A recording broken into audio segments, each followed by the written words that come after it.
Oh, Okay, go ahead. Okay, Tanya, could you do a roll call, please? Sure. Mr. Blackshire, Here. Mr. Kavanaugh, Here. Mr. Ober, Here. Ms. Perrin, here. Mr. Winot, Here. White, and Mr. Romero. Val, can you? Here. Here. Thank you. All right. Well, then we'll call the meeting to order and we'll see, number one, is there any agenda adjustments at this moment? None required. Great. I'm glad you're here for the whole show. Second, or next is the call to the audience. Is there anybody hiding under the table that wants to come out now? We've had no requests for call to the audience. Super. All right. And next on the agenda is an expenditure update from the CFO, Ricky Hernandez. Showtime. It's all yours. Are you gonna put the presentations up? I can. Can you open it to the board docs? Yes, I mean, I can open it on my board docs, but they're not gonna be able to see it on. that way you can walk through it. Give me just a sec.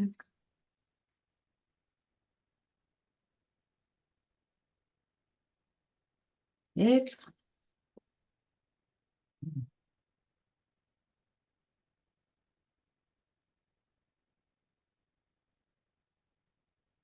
Okay, I have to join the meeting. Here, let me see if I can put it up.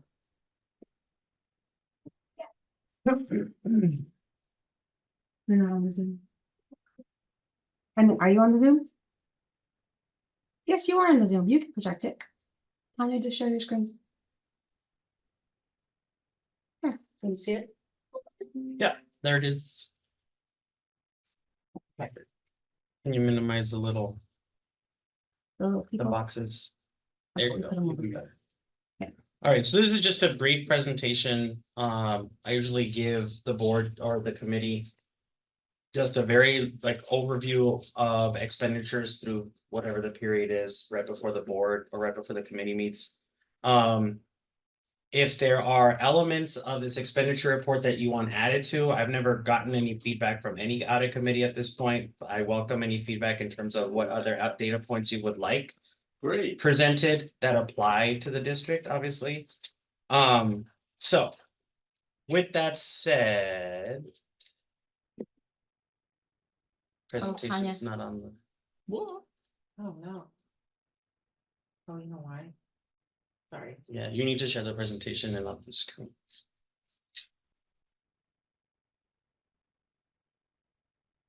Oh. Did Robbie leave? Oh, he's there. Yeah, I'm here, but to share my presentation. Oh, okay, just keep yourself muted, okay? Just because the Or I feedback could do would be that then terrible. too. You want me to just get on the presentation Yeah, and share let's do mine? Yeah. Because we're trying to do two computers at once. Do that. Thank you, Mr. This.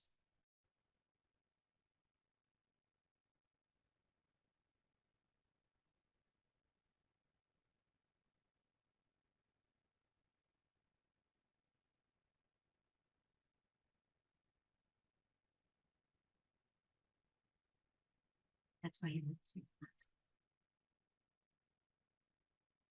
that. Another. Just kidding. There he is.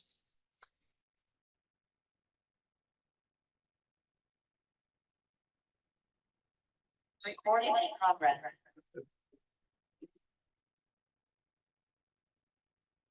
Okay, so now I will share.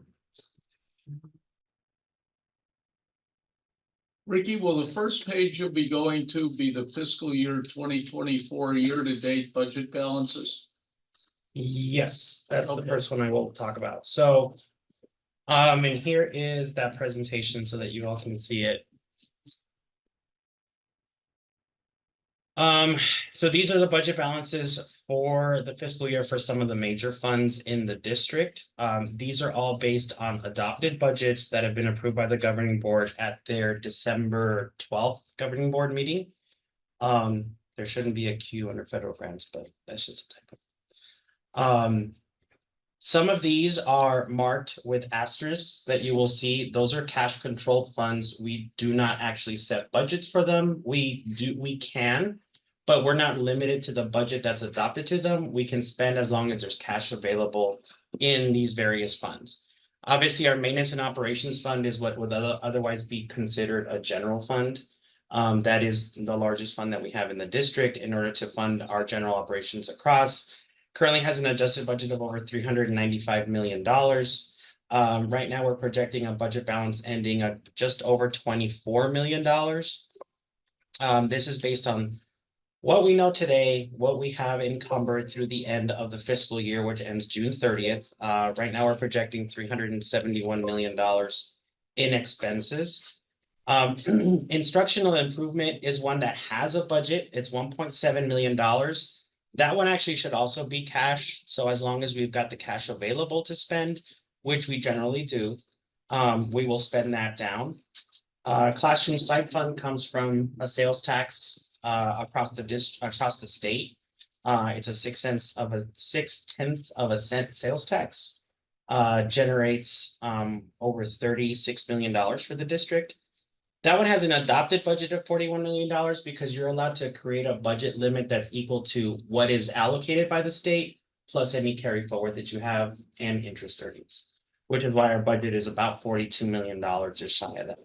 We do expect to spend all of that down to $6.2 million and carry that forward into fiscal year 25. Capital is exactly that. We have a separate fund that is allocated by the state for capital and only for capital. $32.7 million. Right now, we have a balance of $6.7 million that we're expecting to carry forward. I actually expect that number to go down a bit further. But that'll depend on some additional items that have not been encumbered and have not hit the ledger yet. We've got expenses related to the expansion of Innovation Tech High School. And we've got capital expenses related to the expansion of 6 K-6 schools. So we've got elementary schools that are going to have 6 grades added to them. Some of them will need additional furnishings.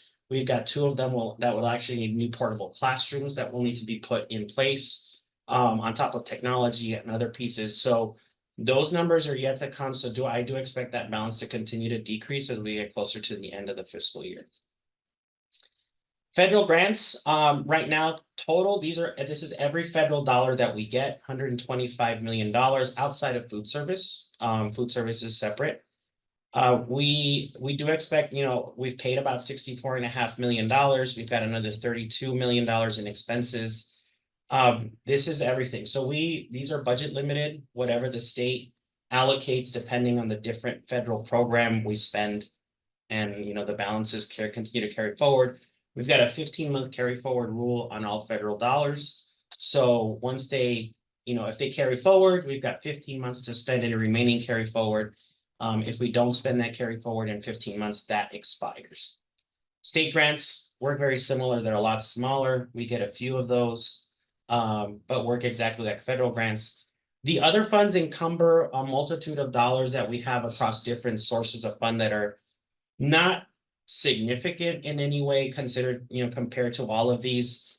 We've got some plant funding. We've got little bits like fingerprints. We have to collect dollars from people who fingerprints like $26,000. So that's a compilation of a lot of different cash type of accounts. If there's detail that you want to see, those are in the Excel file or the PDF file that's in there that actually breaks all of that down into greater detail, and you can see the line item detail.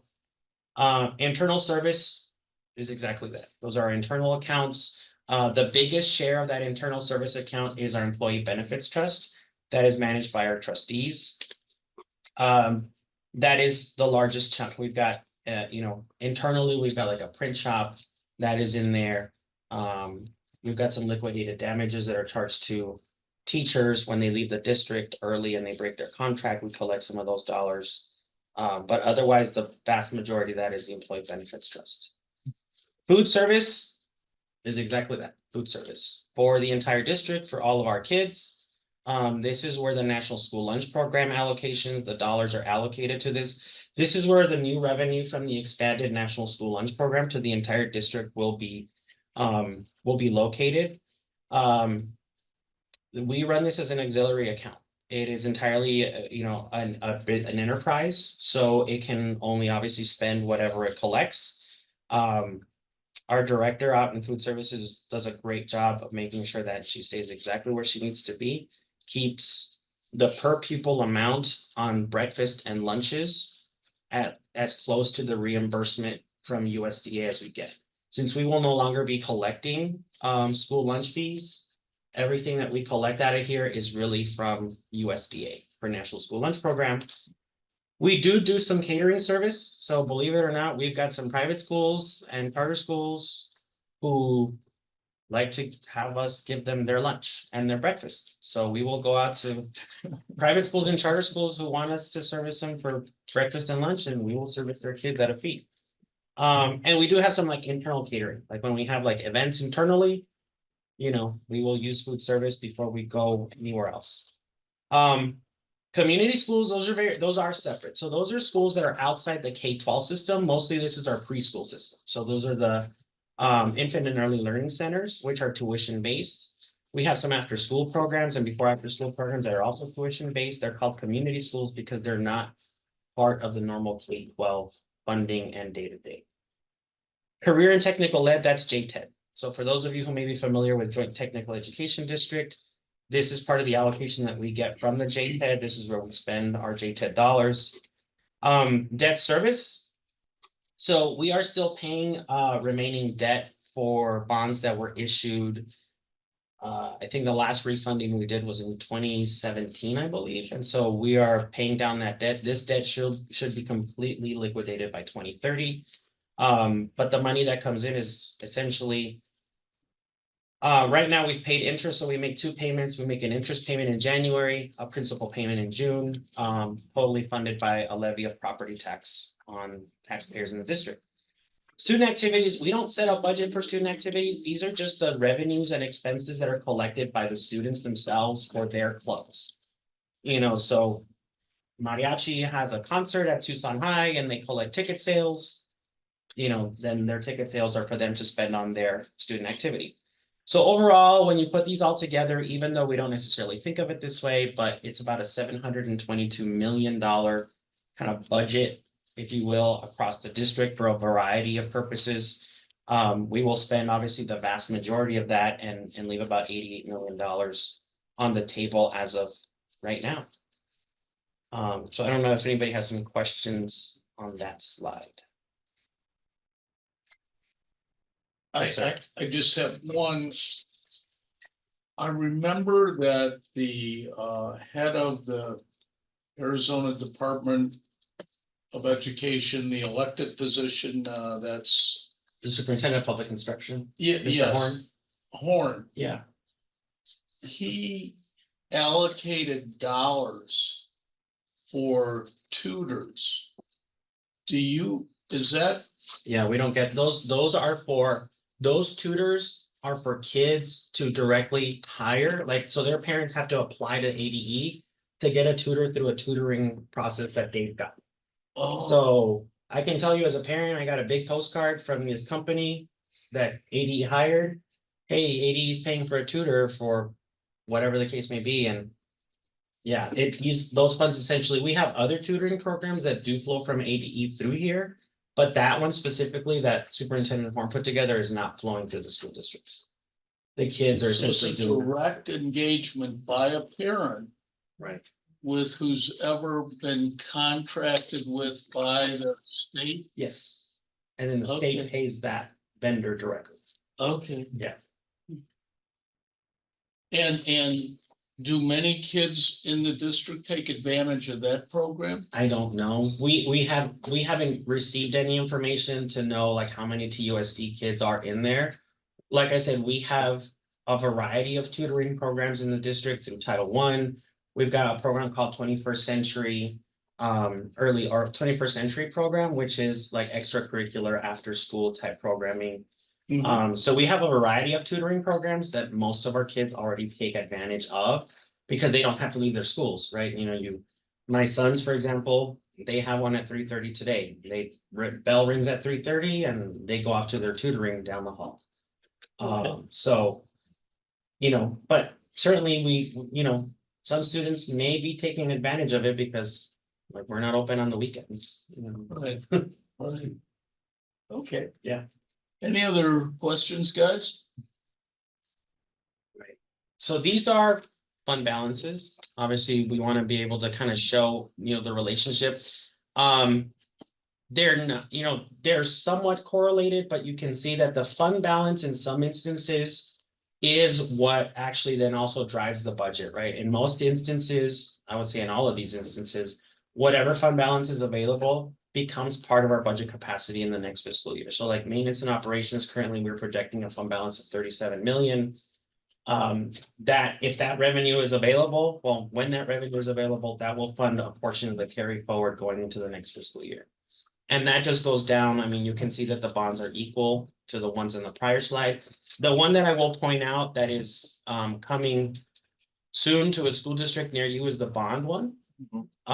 We expect to receive revenue of about $150 million the week of April 8th from the first sale of our bond. So we're projecting by the end of the fiscal year, we should have about 7-ish million dollars. Once Robbie spends about $3 million on something, right, Robbie? So we'll have some expenses before the end of the fiscal year. We won't, we expect that the bond oversight committee, which is going to be responsible for approving projects, to approve, we'll have a lineup of projects for them when they are put together by the governing board. But the work won't get started in earnest until after July 1.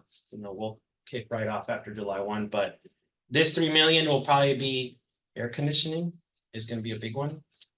Some roofs.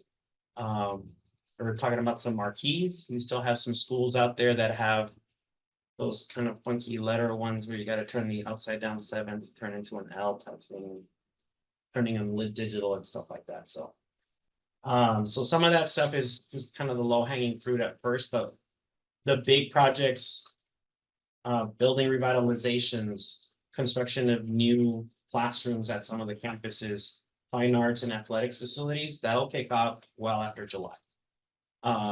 But we expect to receive revenue in April. The board just authorized the sale this past Tuesday at their board meeting.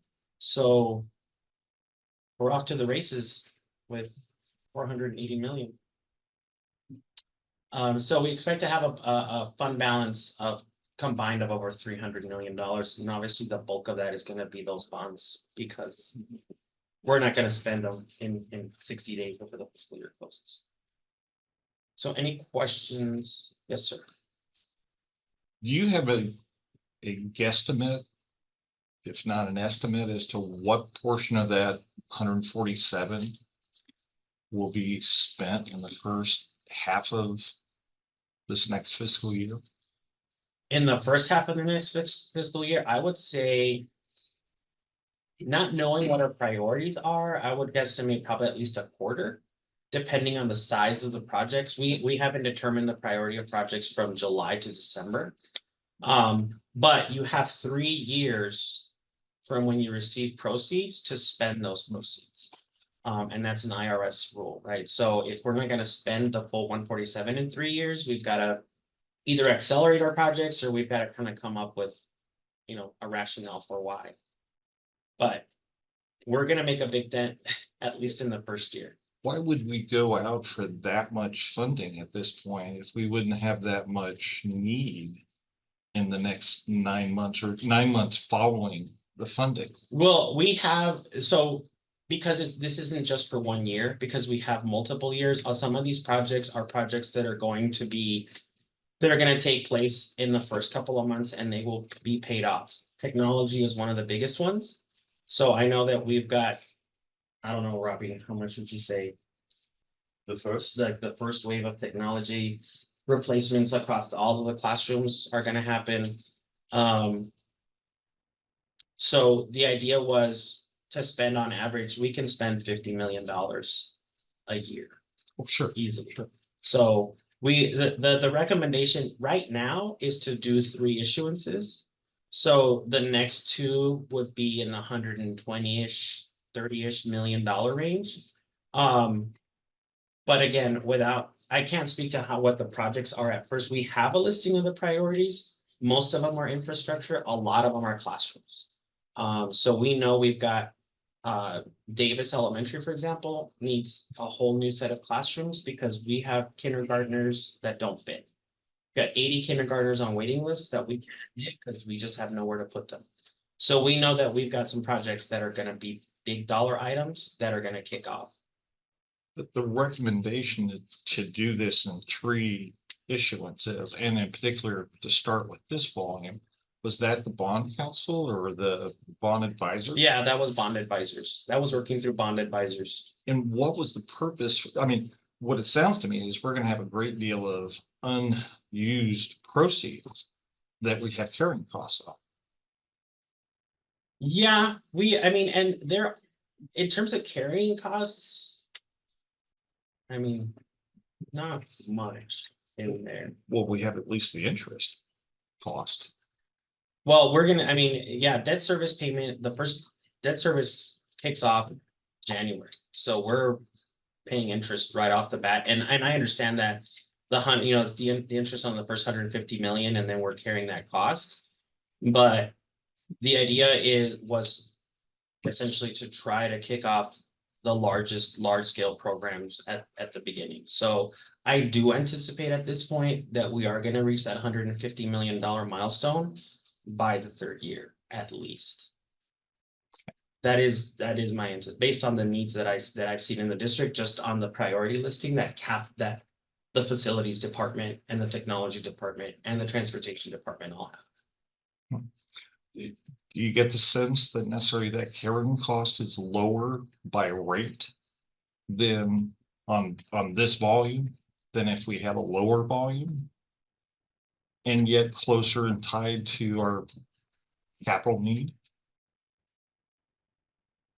I haven't thought of it I haven't, honestly, I couldn't tell you because I don't know exactly what the carrying cost is. I know right now that we're expecting a 5% rate on these.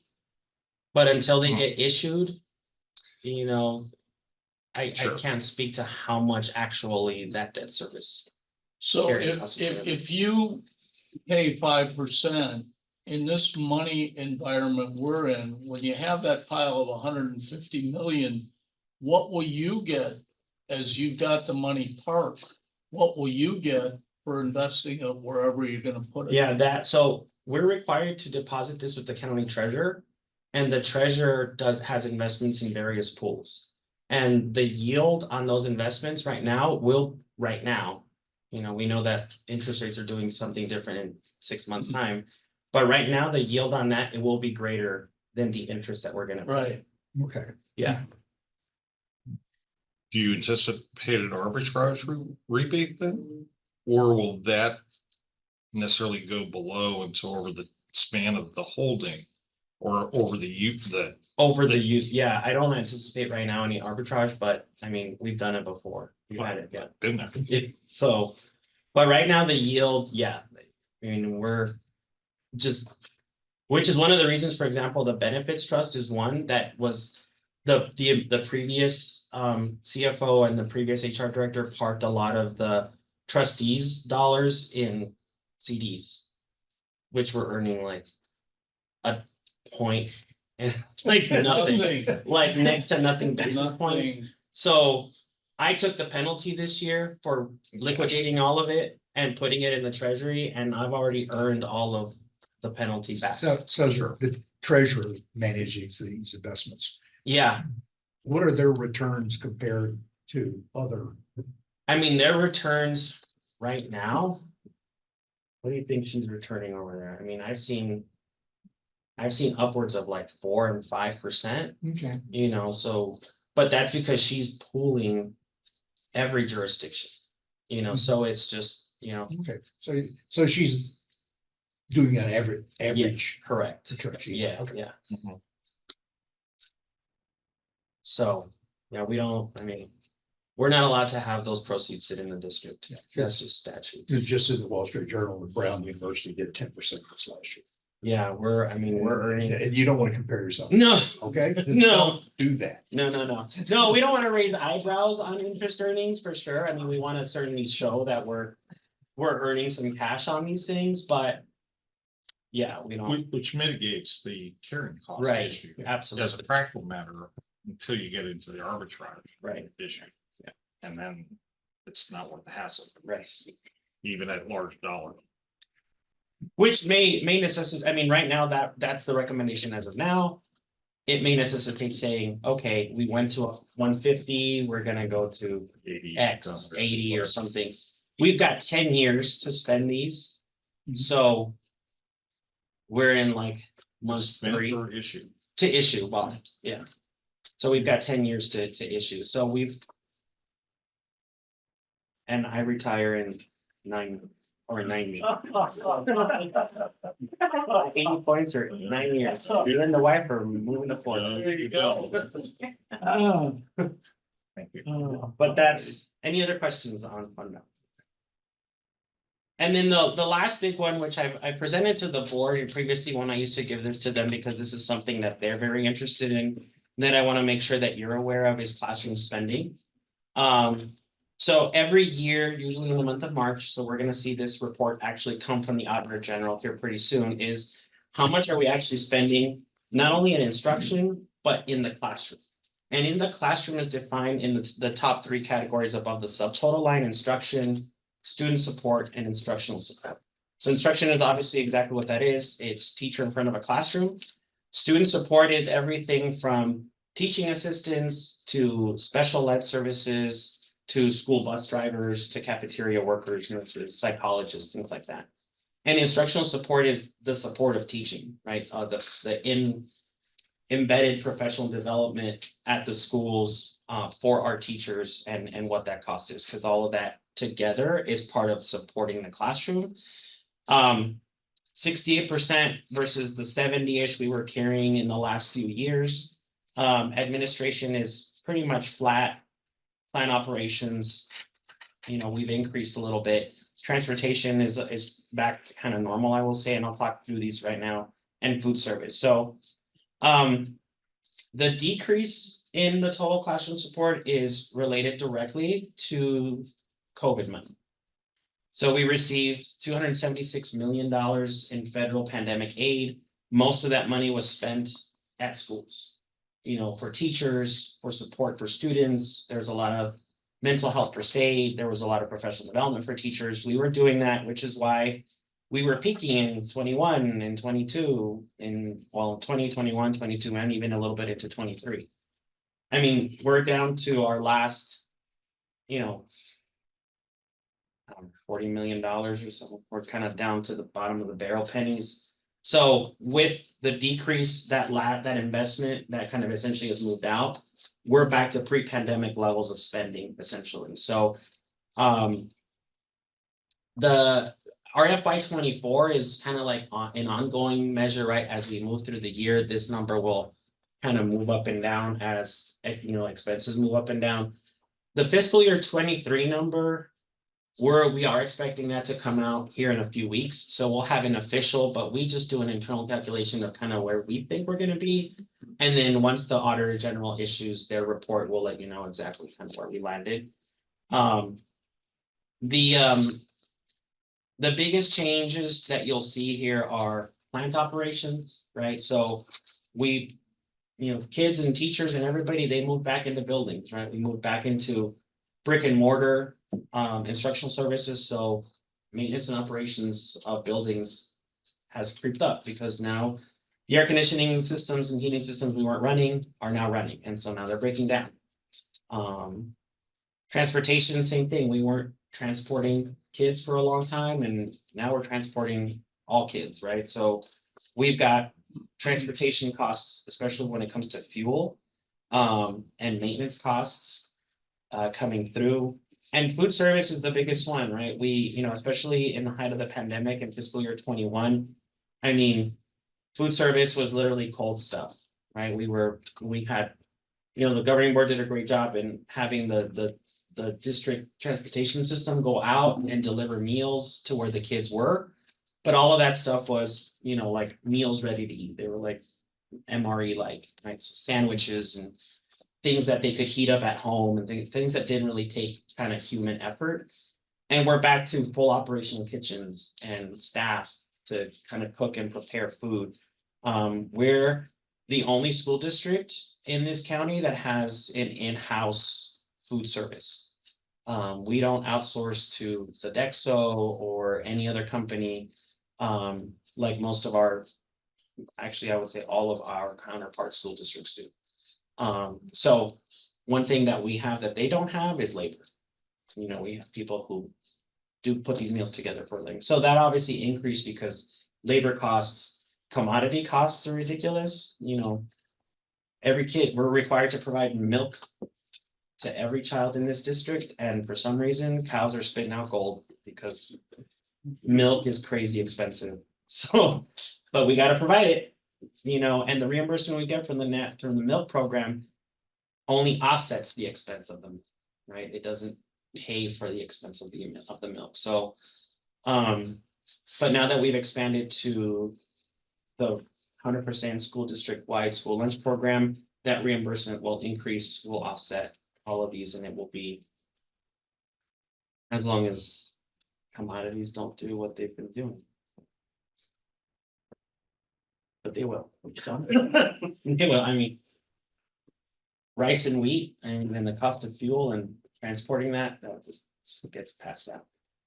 So that is really it. I mean, like I said, quick, you know, and I don't know if, like I said, if there are additional data points that you are all looking for beyond what I presented here that you would like to see in these presentations.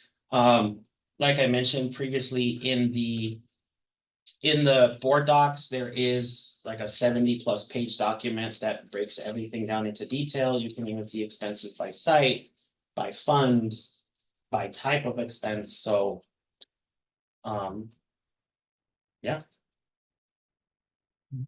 There you go. Anybody have any other questions? I have one brief one for you. Yes, sir. Is it true you've got to go through some budgetary adjustments because of enrollment right now? Yes. Could you kind of give us an overview of what you see happening there? So in the year-over-year decline of student enrollment has been approximately 2 to 3%. Okay, Which is a loss of somewhere around $6 million in state aid, which equals to capacity. So we've experienced that. Right now, I'm projecting about a 1 to 1.5% decrease between this 100th day, January 23rd of this year, and the 100th day of January of 2025. So because of that, we're probably going to see around another like $3 to $4 million loss in state aid. That's even with the increase, you know, we're required to receive an inflationary increase from the state. It'll be 2%. It's very modest. There, we don't expect anything like we had last year, which was 8%. And that's because everybody went, you know, why we have a deficit. And everybody went crazy. There was a lot of money. Now there isn't.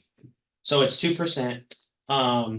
So really the decline in the enrollment, the fact that we're going to lose that capacity is only going to be netted by the fact that we're getting that 2% increase and we're still going to lose money. So we are working through the process. We're currently in the middle of budget development with our schools. We meet school by school, and essentially, I hate to use the word right sizing because it's not very popular, but we're right sizing classroom sizes is how we're doing it. And unfortunately, that means that we have to focus on our biggest expense, which is payroll, particularly in the classroom, but in everything too, you know, and you've seen the presentations we've given to the board in regards to some of the needs that we have, some of the cliffs that we knew were coming in regards to this COVID, the pandemic aid. That's the biggest cliff. I mean, every school district in the state, we're living high on the hog. I mean, I'm not gonna lie. You know, it was a nice way to kind of blunt the effect of enrollment losses, and it's just not there. So now it's just, So yes, sir. what is the school district doing to encourage more people to live in the school district with kids. Well, what we're doing is trying to engage community members who already live here to come here, because what's happening right now is approximately 25% of the students, that school age population of TUSD does not attend the TUSD school. So it's not even about getting more people to live in the district, it's about getting the people who already live here to just come here. That's one. In terms of people who want to move here, you know, because obviously we can't control the development that. So what are you doing to? And so encourage those, Development. yeah, and so for encourage the those, City to make it easier. to right, so for those schools, well, we don't encourage them. I can't say that we've ever taken a position on specific development or encouraged them to develop. We let the city and the county figure that out, but So you're letting your business model fail. not necessarily because we can't, I Right mean, now, the number of students is going down. that's a nationwide epidemic. I know. So your business model is failing because the number of students is going down. Sure. So you have to have some sort of action to increase the number of students. And one of the action to increase the number of students is to have more people living here. Right.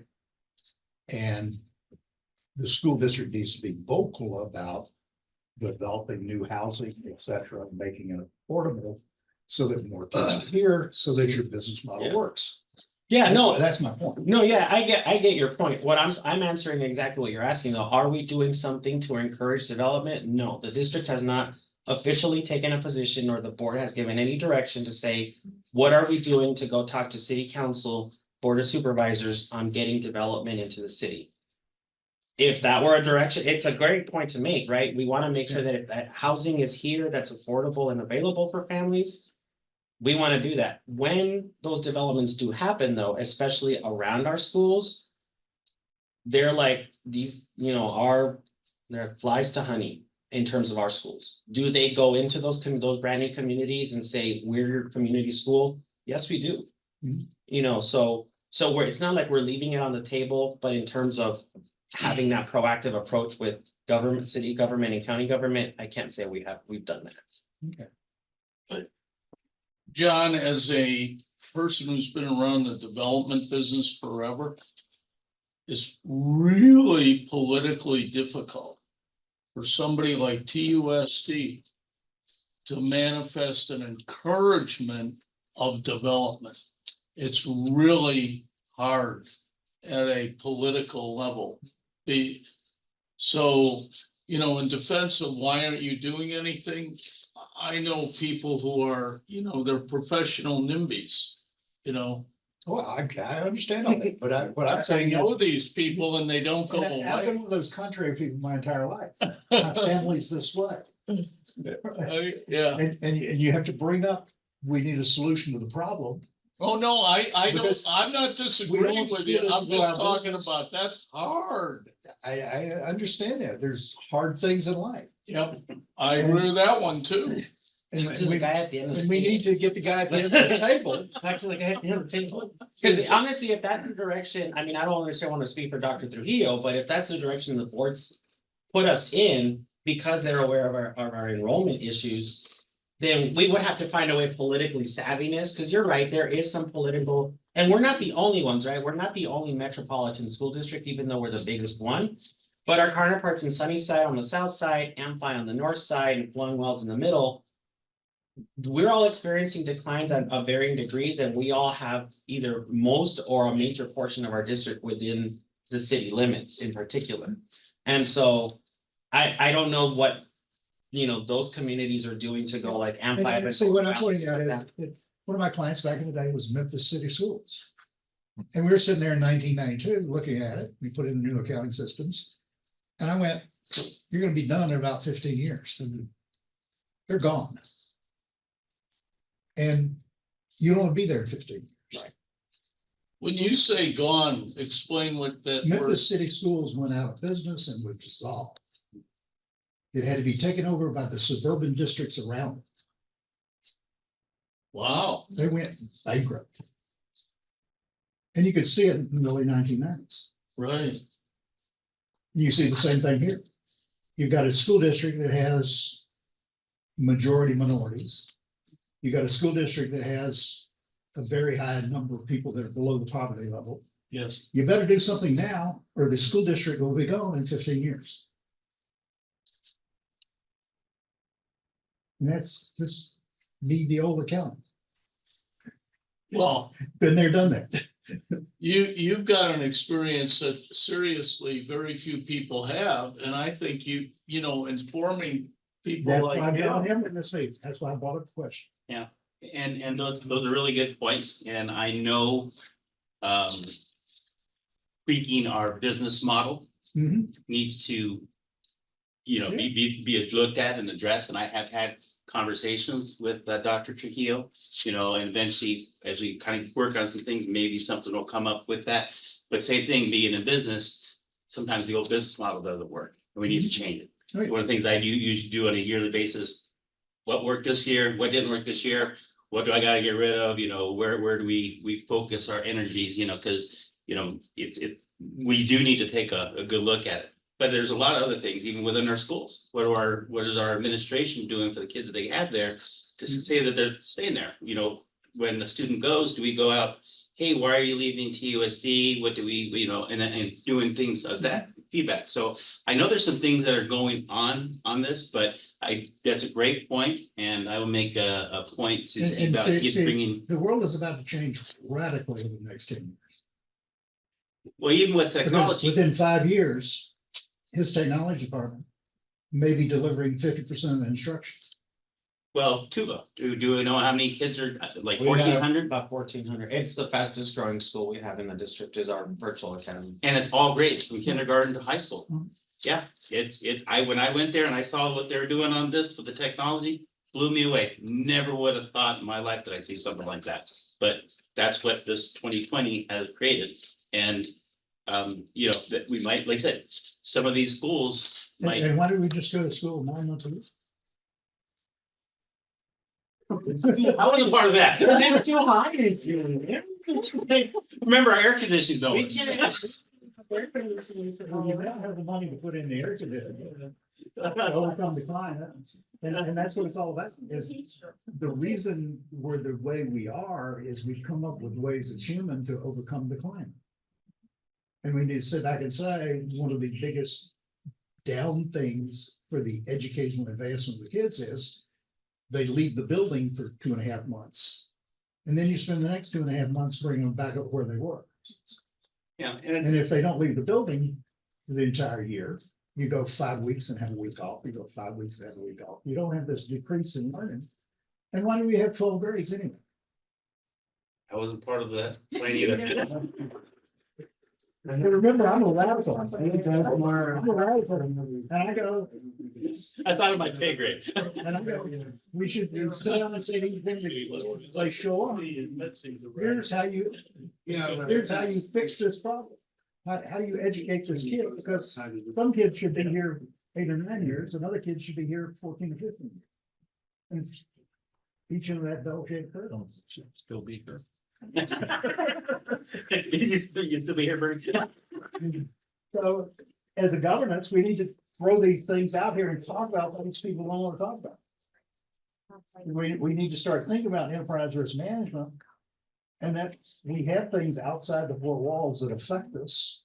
And we need to be proactive about pushing the politics to fix those issues.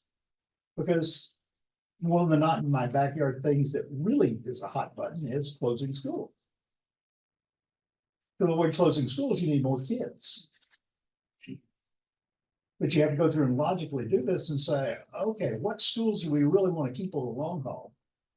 Because I'm sure there's some schools that the buildings are shit. It should be gone. There are other buildings that are in places that they shouldn't be, they flood. And you start figuring all that out because the predecessors made mistakes in doing things. You know, And then also going where the populations. There's a lot of things that go into it, but yeah, it's definitely worth a board discussion, bringing it on up, but as a member, I'm just one of 5, I know. so. And start saying, We okay, can start that you can start conversation. this conversation and say to the city government, how do you get more people to live in these school areas that we need more students? How do we boost enrollment that way? You like to pose easy questions, I can tell now. So knowing we could talk about this forever, will we leave it now? Let's leave it. Yeah, All right. we got that out on the table. It's a great, I know it's a great question to ask. I don't disagree with your concept. He got elected for that. I quit being a politician. That's why you're here. So, See, I quit being a politician 50 years ago. I worked for him after. All right, do you have anything else you'd like to add? no, sir. Well, thank you very much, and I'm sure we'll generate questions for you over time with the data you gave us. Thank you. Thank you. Next is update status report from the internal auditor, the infamous Martha Smith. Very musical. I don't know if you could bring up the presentation.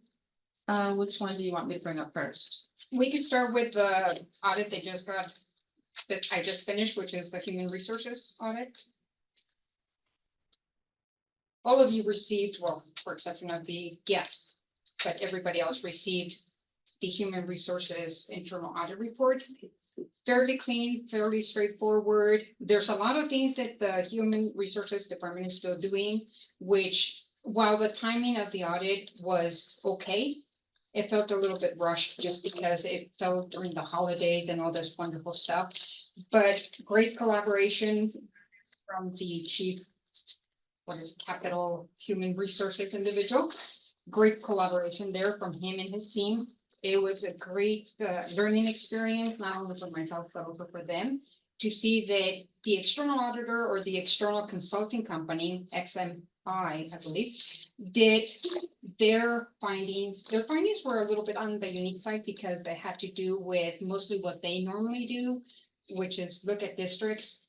A little bit unique to us because some of the things that they came up with are very vanilla. They don't necessarily address what our needs are, but I do know that they're very committed on working towards the recommendations that the external company provided them. I kind of piggybacked on what that was already in place and then dug a little bit deeper, which is normal for internal audit to kind of look at the areas that are not necessarily being spoken or they're not that obvious. There was no pushback whatsoever. I'm looking forward to doing the follow-up beginning of August, somewhere around there, because by then they should be done with their first and second and almost third phase. Then at that particular point, I'll be able to actually look and see, is it working what it is that they're implementing? I don't have any reason to believe that it's not, but again, trust but verify. That is it on that particular one. The responses that he provided were very nice, very polite, very straightforward. Yes, we agree. Yes, there's certain things that we're still working on, and therefore the things that they're still working on will be verified on the follow-up. The next one has to do with postponement. Oh, well, I'll continue with what I did complete. I completed 6 follow-up audits, and that has to do with interscholastics. I don't think anybody could see the little Excel spreadsheet, but it did get uploaded to Board Docs. Thank you. Yeah. There's, I tried to simplify it as much as possible in order to make it a little bit more legible or a little bit less confusing, because a lot of the stuff that I was adding was for my own interest and for my own use. This particular one, hopefully it provides you a little bit less of a clutter, but still provides you enough information. But if you have any questions, you could actually follow it. Again, 6 follow-up audits that included interscholastics. Interscholastics, the biggest issue that they're having is a lot of the things that they have to fix require money. Basketball fields, the seating for soccer fields, little things like that. So there's not much that she can do aside from me visiting and saying, hey, is this moving forward? How's it going? And her frustration is just the same as it was a year ago. Yes. So when you talk interscholastics, Mhm. so are you talking like all the schools that play their basketball games outside and the soccer fields and? Yeah, I did a sample audit when I did the interscholastics back in 2020. And what it was is that there were some basketball courts that were cracking, they had puddles when it rained. Or there would be fields where the sprinklers would be causing inundation, so therefore kids running would just mean that they might raise their ankles. The same thing with running tracks.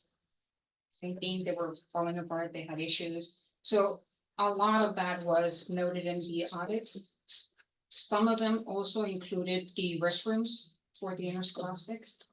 Some had just plywood between boys and girls restrooms, which was just really unacceptable. But again, those are things that I think that little by little get renovated, get fixed. I'm working with facilities. I shouldn't say I'm working with facilities. I communicate with facilities pretty much every time that I go and see interscholastics just to find out, hey, where are you guys at? What assistance are you providing to interscholastics? You should have a plan every year. We have the same thing. Every year, there's the same season, football, soccer, you know. So why don't we have a plan in place to go ahead and do the pre-seeding, to go ahead and do the maintenance, do the cutting, do all the stuff that needs to be done ahead of time? You already know that it's coming. So that's the other areas that she's been having a little bit of a struggle. And again, it's a fairly old audit. There's 4 open items, but they're all vague. And they all have to do with infrastructure. They have to do with, again, deals being fixed, bathroom being updated, things like that. So, Does Interscholastic then have their own budget, or is it through facilities that, you know, I guess, is facilities in charge of maintaining the basketball courts and the fields and things of that nature? it's a combination. Ricky, can you help me out on this one? Yeah, Because I know. the facilities management is responsible for maintaining all of the facilities, so it's not, we don't allocate that money to interscholastic, so those requests would go to Greg Meyer's shop. The problem is the same problem we have with everything, is just prioritization. Right, so we're gonna fix certain high needs versus the basketball court. The bond is going to be able to catch up a lot of that delay, so. The track at Rincon and the track at Catalina and the one at Santa Rita, I mean, those 3 together are probably like a $3 million project. Wow. So it's, you know, and so what we did is, we need to fix the restrooms first. So, yeah, I mean, it's unfortunate because it's not trying to necessarily put value of one over the other, but ultimately we That's kind of right. need a workable restroom or versus you know, a Right. track. And so I know that Desires worked on that. She's also limited the use by external entities to use that because of the deterioration, just to kind of minimize it, right? Like if they're gonna get worn down, have TUSD be wearing them down and not, you know, Group A from outside the district doing it, so. And then just one more thing, because I know some of our school playgrounds are with City of Tucson, they're open to with the City of Tucson. So does their, you know, like at Blendman, one of their issues was people were walking their dogs, so they're, you know, the dogs are leaving messes around and they don't pick them up and the kids are running on out over there. And I know there's a couple of schools that we have, I think even John B. Wright has that. Does the city do any maintenance for those? No, we're responsible for the maintenance of it. We do a share agreement basically. So like Rehoboth also has one. And so those playgrounds are open after hours once the school is closed. But they're technically district property that the city has access to. Hmm. Now, not being familiar with the agreement, that's a facilities question. I don't know if there is a responsibility on the part of the city to say, somebody vandalizes it like on a Sunday night, like where does kind of our responsibility begin and where does theirs end, kind of thing, right? Because there are obviously liability questions behind that as well. So, thank you, sorry to interrupt. Fine, you're fine. The transportation is moving right along. They just have a couple of items. One of the things that it seems that I bring up this all the time, and I know that is like a little pet peeve of mine, but it has to do with record retention. On their particular area, they do a lot of the training for their own school bus drivers, and they have opened their own facility on the west side where they're going to be training them and everything. There was a little bit of a negotiation part, I should say, on where should you be keeping the records. If the employees are going to be trained over there, then they should be kept on the west side versus having to have everything locally or centralized in their center office, just because if they ever get audited by the state itself or by DOE or DOD, it would be going towards their end. In other words, at the west side where they're doing the training, so therefore it should be over there. So after that conversation, the director understood and is like, yeah, they're going to go ahead and make sure that all the records that need to be over there for the bus drivers are going to be kept over there. So that part was easy. There's a couple of other things that they're working on. Again, I tend to do follow-ups every 6 months or so. So the next one is going to be around the end of June. Disaster recovery and business continuity. I had a very nice conversation with Mr. Hamadi and his team. We're moving along. I think the perfect opportunity happens to be, hopefully, fingers crossed and toes too, that we end up selling the administrative building and we can move. But I think that that would be a great opportunity to do a lot of the, hey, prioritize what do you need first in order to be able to set them up into the new building, because again, they will be able to know what departments need to be prioritized, what things need to be put first, and how do we go about that? Yes. So is the server rooms in this building, where's the current server farm? I'll direct it to Mr. Hamadi. We have a data center here at 1010, but we also have a co-location that we had for about 10 years on the south side of Tucson. And also, Palo Verde is part of the hub. So the way we have our network right now, we have like network rings that connect for redundancy. In Volta, that co-location is the main data center, replacing 1010, the one we have in Building B about 10 years ago. We still have a foothold in Building B, but very minor. And then Palo Verde, again, very minor, just to connect the rings. Yeah, I would urge you to not locate a server farm in an administrative building. Yeah, as a matter of fact, the data center where we're moving, if everything is finalized, that the U of A has, is a pretty good data center. It's large, it's up to date. It needs some work here and there, but it has enough of a it's good enough that we're thinking about perhaps moving our co-location to the new building, but that's perhaps in a year and a half, not today. Yeah. First we have. My experience has been that it's real difficult when you have an administration building and you have the data center in that same building. Understand, yeah. When you have a disaster, trying to recover both of them are just beyond what you want to undertake. And so you put your data And center somewhere Understood. away from everybody's office. It's going to be less of a problem in the future because now everybody's used to working at home. Right. But, I urge you to look real hard at not putting a data center anywhere near the office building. Of course, we have to think about the cost, because having a co-location, you have to pay rent and lease, so that always, it's almost like our return on investment discussion. Do we spend X dollars here, but then save it in the future? If you Or you find one of the schools is underutilized and you use part of it.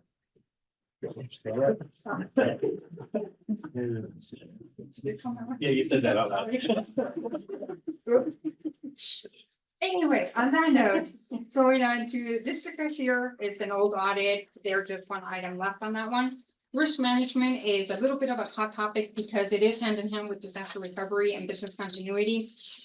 At this particular point, I think risk management has pretty much thrown their hands up in the air and said, that's above our pay grade. So therefore, most of the stuff is going to fall on you as expected. And we kind of have that conversation. So they're very good about planning on how to go ahead and move forward with that. The last one that I had was information technology, asset management, although another little hot topic. That one should be old too, but at the same token is new because it was done by the previous auditor. and then I went ahead and did an update on it. But they're doing something that is great. They're doing a one-on-one inventory, which is going to also help the asset management audit that was just done not that long ago. And I'm just combining both of them together to make sure, because it's the same person that is overseeing both audits, for exception of finance being involved as far as the money wise. But traceability is going to be pretty much IT driving that particular ball to the court and saying, hey, yes, we accomplished, we did a one-to-one inventory and we know where our stuff is. Again, we're doing all this in a very timely manner because once everything gets moved to the new building, we want to know what did we have instead of, oh, we used to have this kind of a thing. So that is hopefully going to be done before the end of the summer. And I volunteered to go ahead and put in my little hands and my little eyes, obviously for self-purpose, but nonetheless, it's still a volunteer. And that again should be coming down by the end of June, hopefully before the month, and should have records and update on that.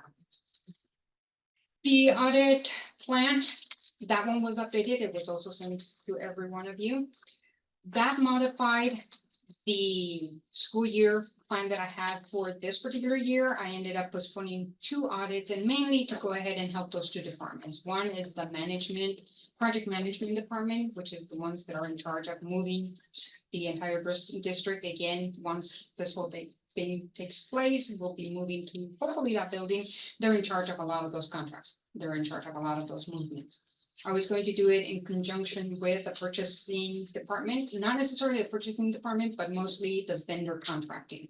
Just verifying that I know that we are fair and we are doing everything above board, but nonetheless, it seemed like a proper time to go ahead and look at project management and the vendors that we select and how great we are at doing our process and implementing and making sure that we are fair and transparent. That created that little hole, so I moved them for a year from now. And I put in place, I already had special education, but I added the Department of Diversity and Inclusiveness. DEI, yeah, Department of Equity and Diversity.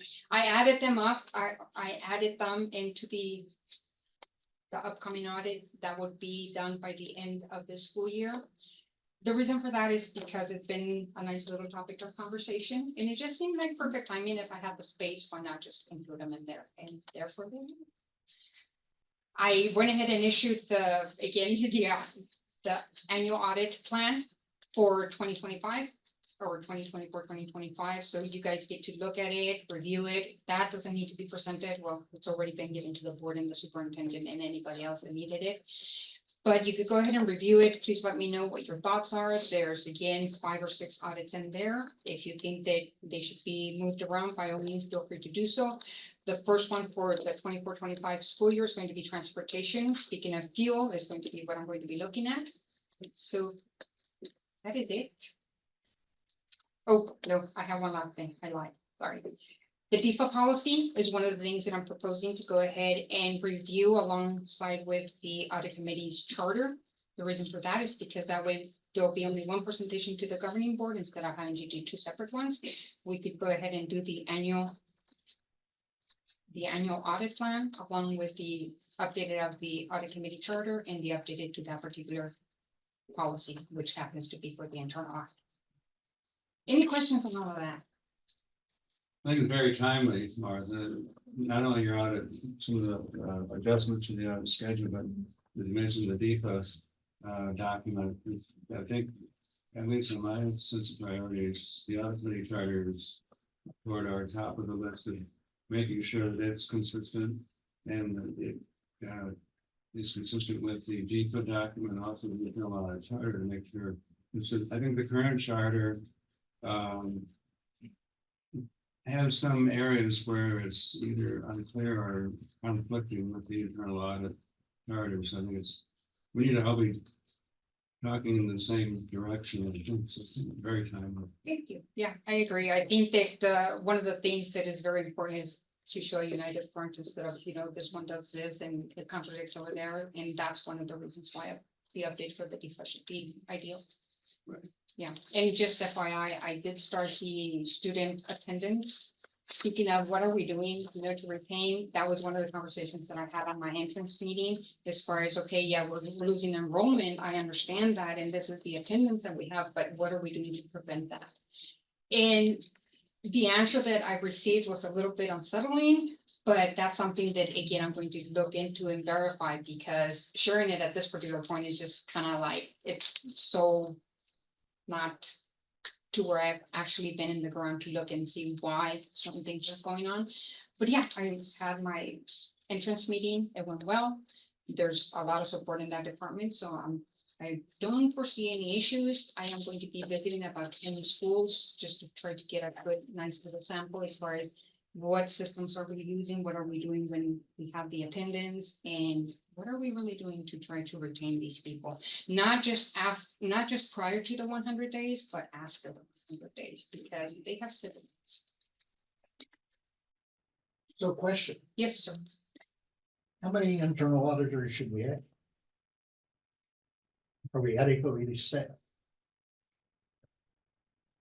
Do we have any thing written down about how did we come up with one? You've got 6,000 employees, and you got one internal auditor? Yes, sir, you do.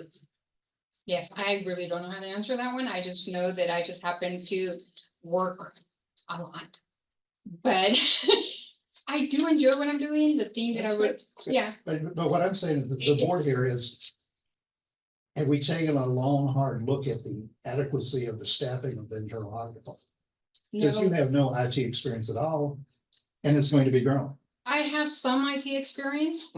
Yeah, I have audited them. I continue to do, ongoing education. What I don't have, however, is that I do everything.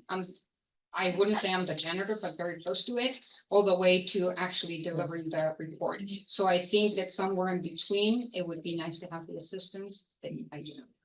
So Yes. who do we ask to come up with a study of the adequacy of the staff?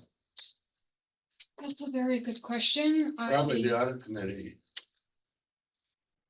be my guess. I would think so, because you guys would be the ones that I would take the guidance from. And that's in the existing charter. There is a note that that's one of the expectations is that we will look at internal audit staffing. So that's probably where it should start, and also the board at some point. And I think that the other thing that is going to help a little bit more, while I do complete my audits on a timely manner, I do provide the reports, I do pretty much everything that I'm supposed to do. I am getting this little tiny itty bitty software that's going to help a lot. And it has to do with the reports itself, where there's going to be some checklist, and it should be able to just provide it to you where it's very timely.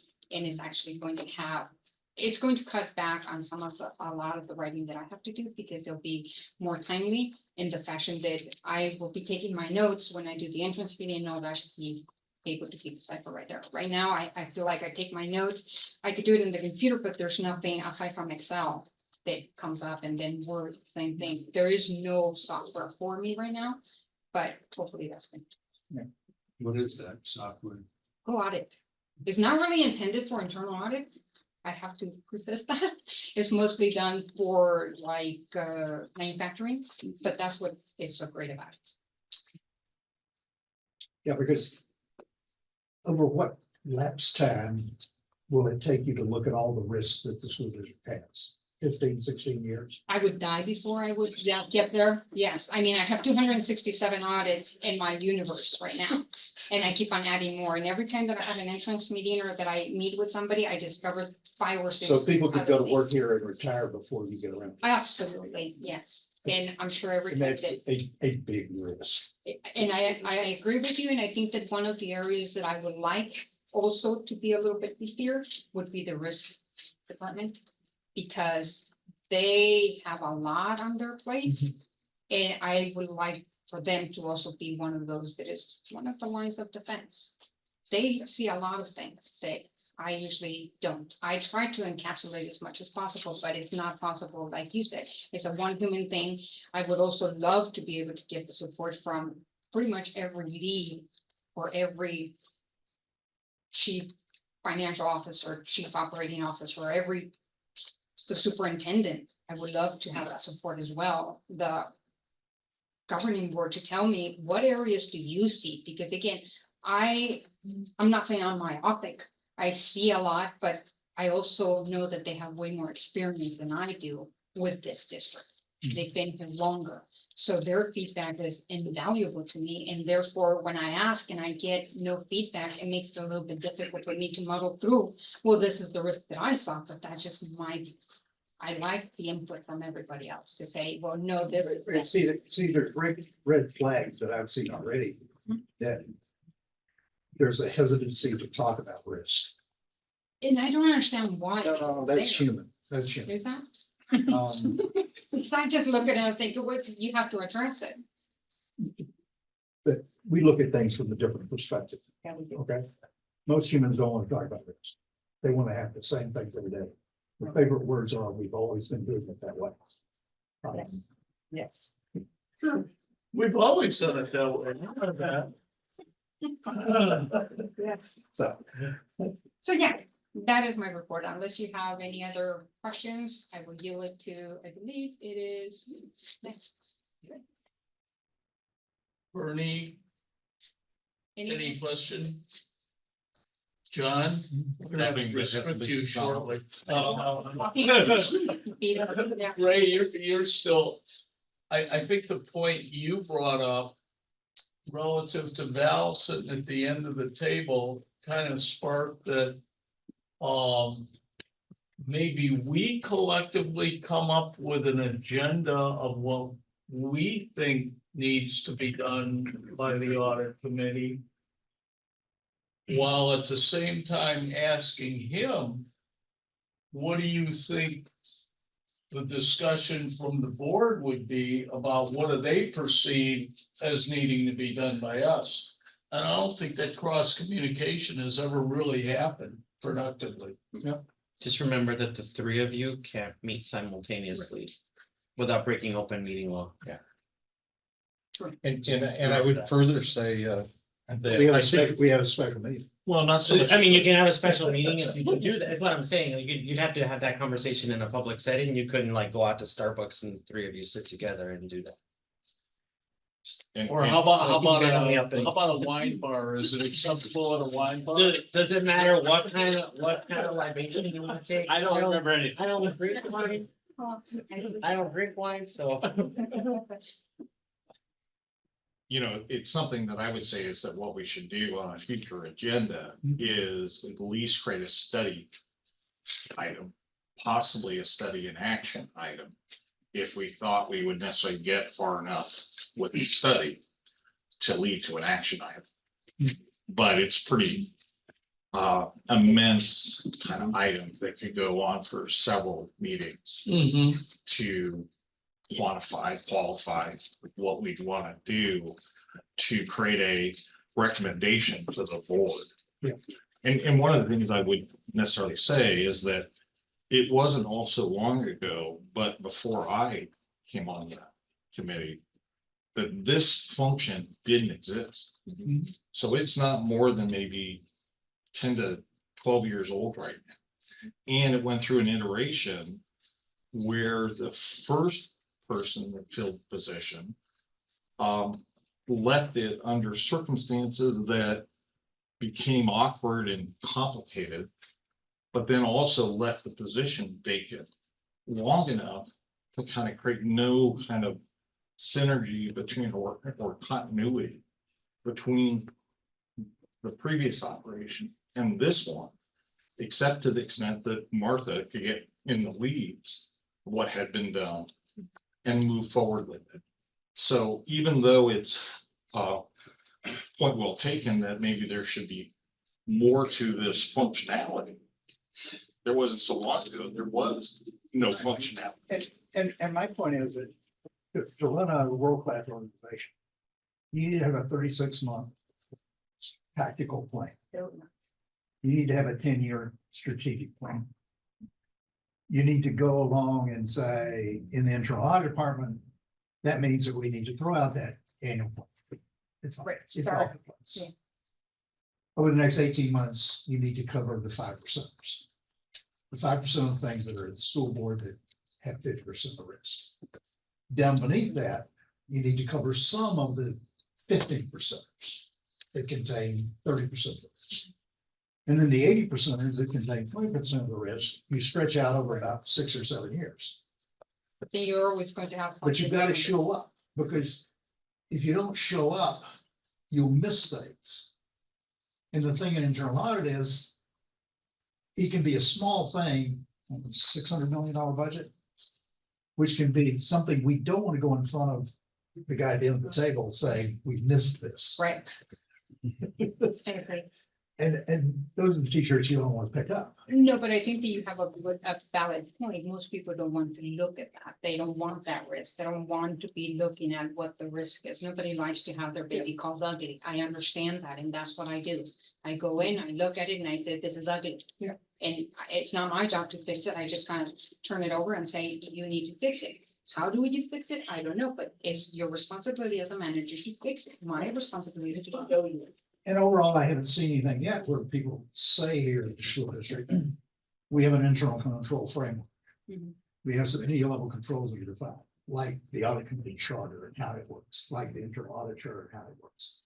Do we have a organized way to say, here are the internal controls we need to have in place, up at the entity level, and then how we get down into details? That's kind of where the disaster recovery and business continuity and all that. And is then we trying go over to work. IT and we go through the same thing there. Right, and that's kind of one of the conversations that Mr. Hamadi and I have had, whereas like we're looking into we're too old of a district to not have a disaster recovery and business continuity for every single department.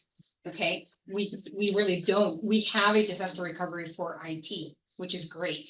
But every single department does not really have anything in place that is as if, like kind of when COVID hit or when the cybersecurity occurred.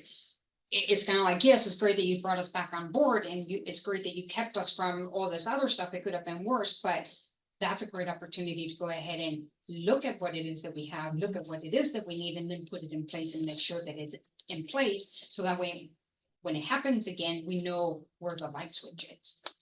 Yep. Okay, I think now you're. Because there's no state law here that says you have to have an internal control framework in place at a school board and sign off on it. No, What year is this state living? well, we don't even audit the U of A. Think about that. They're loaded, they could have whatever. Yeah.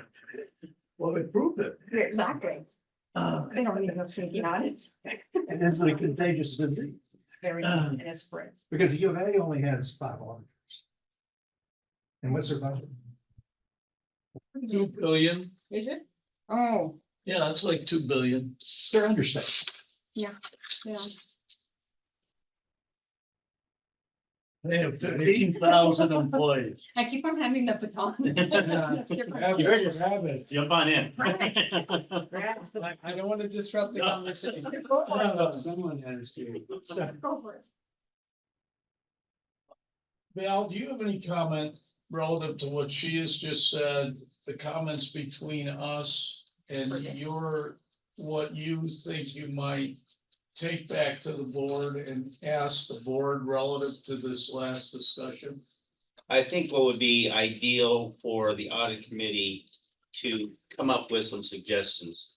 That Yeah. charges that they want, the audit committee to do. And then at that point, if the board had something new that they would say, well, how about this? But at least they can take your ideas because you had collaboration and say, these are some of our recommendations. And then at that point, we have a discussion, we can say, find out what those priorities are. But I don't think just give it to us because I know a lot of us are just not thinking about that. That's why we've had. And you a gotta do committee. the political shit. Exactly. So I think recommendations from you, and I've, and I'll talk about this afterwards when we get into something else. So, but yeah, that's where I would be standing right there. Okay, all right. Thank you. Now, you know. Yes. So what do we, and we title your part of this, the update on critical audit matters for the upcoming audit. Yes, thank you very much for having me here and hopefully I'm able to address any questions or concerns specifically related to this topic. A lot of familiar faces from the first time I was here, but just for those who aren't familiar, my name is Christopher Heinfeld. I've been with Heinfeld Meach now for about 17 years. Our firm primarily focuses on government and nonprofit audits. We've been doing this for about 40 years. We have 3 offices here in the state of Arizona with about 55 employees. And that's primarily what we do is the government nonprofit audit. We do some consulting work and some other quasi reports, but this sector is where we do the vast majority of our work.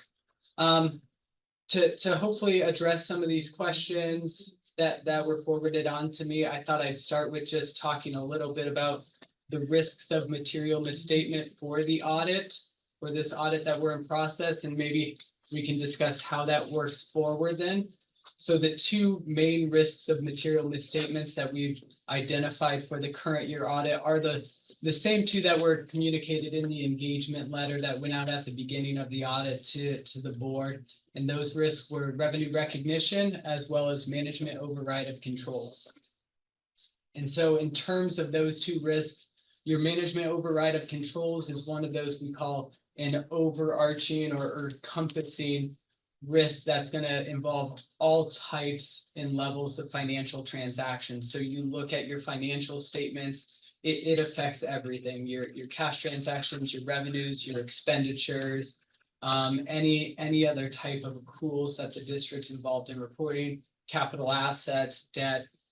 It's an overarching risk. And so the revenue recognition risk is going to be something that's significant just to those revenue related transactions. And when we talk about your financial statements, the district records information on a cash basis. So when we talk about the district's internal records, cash and revenue are the main transaction classes that are affected there. However, when we talk about the financial statements and supplementary schedules and information obtained from the district to compile those and present them on a modified and then full accrual basis, you're looking at not only your revenue transactions, but your accounts receivable or any other type of receivable transaction, as well as any other related unavailable revenue transaction. Those would be the main ones that encompass that revenue recognition risk. Both those risks are considered significant risks and or fraud risks.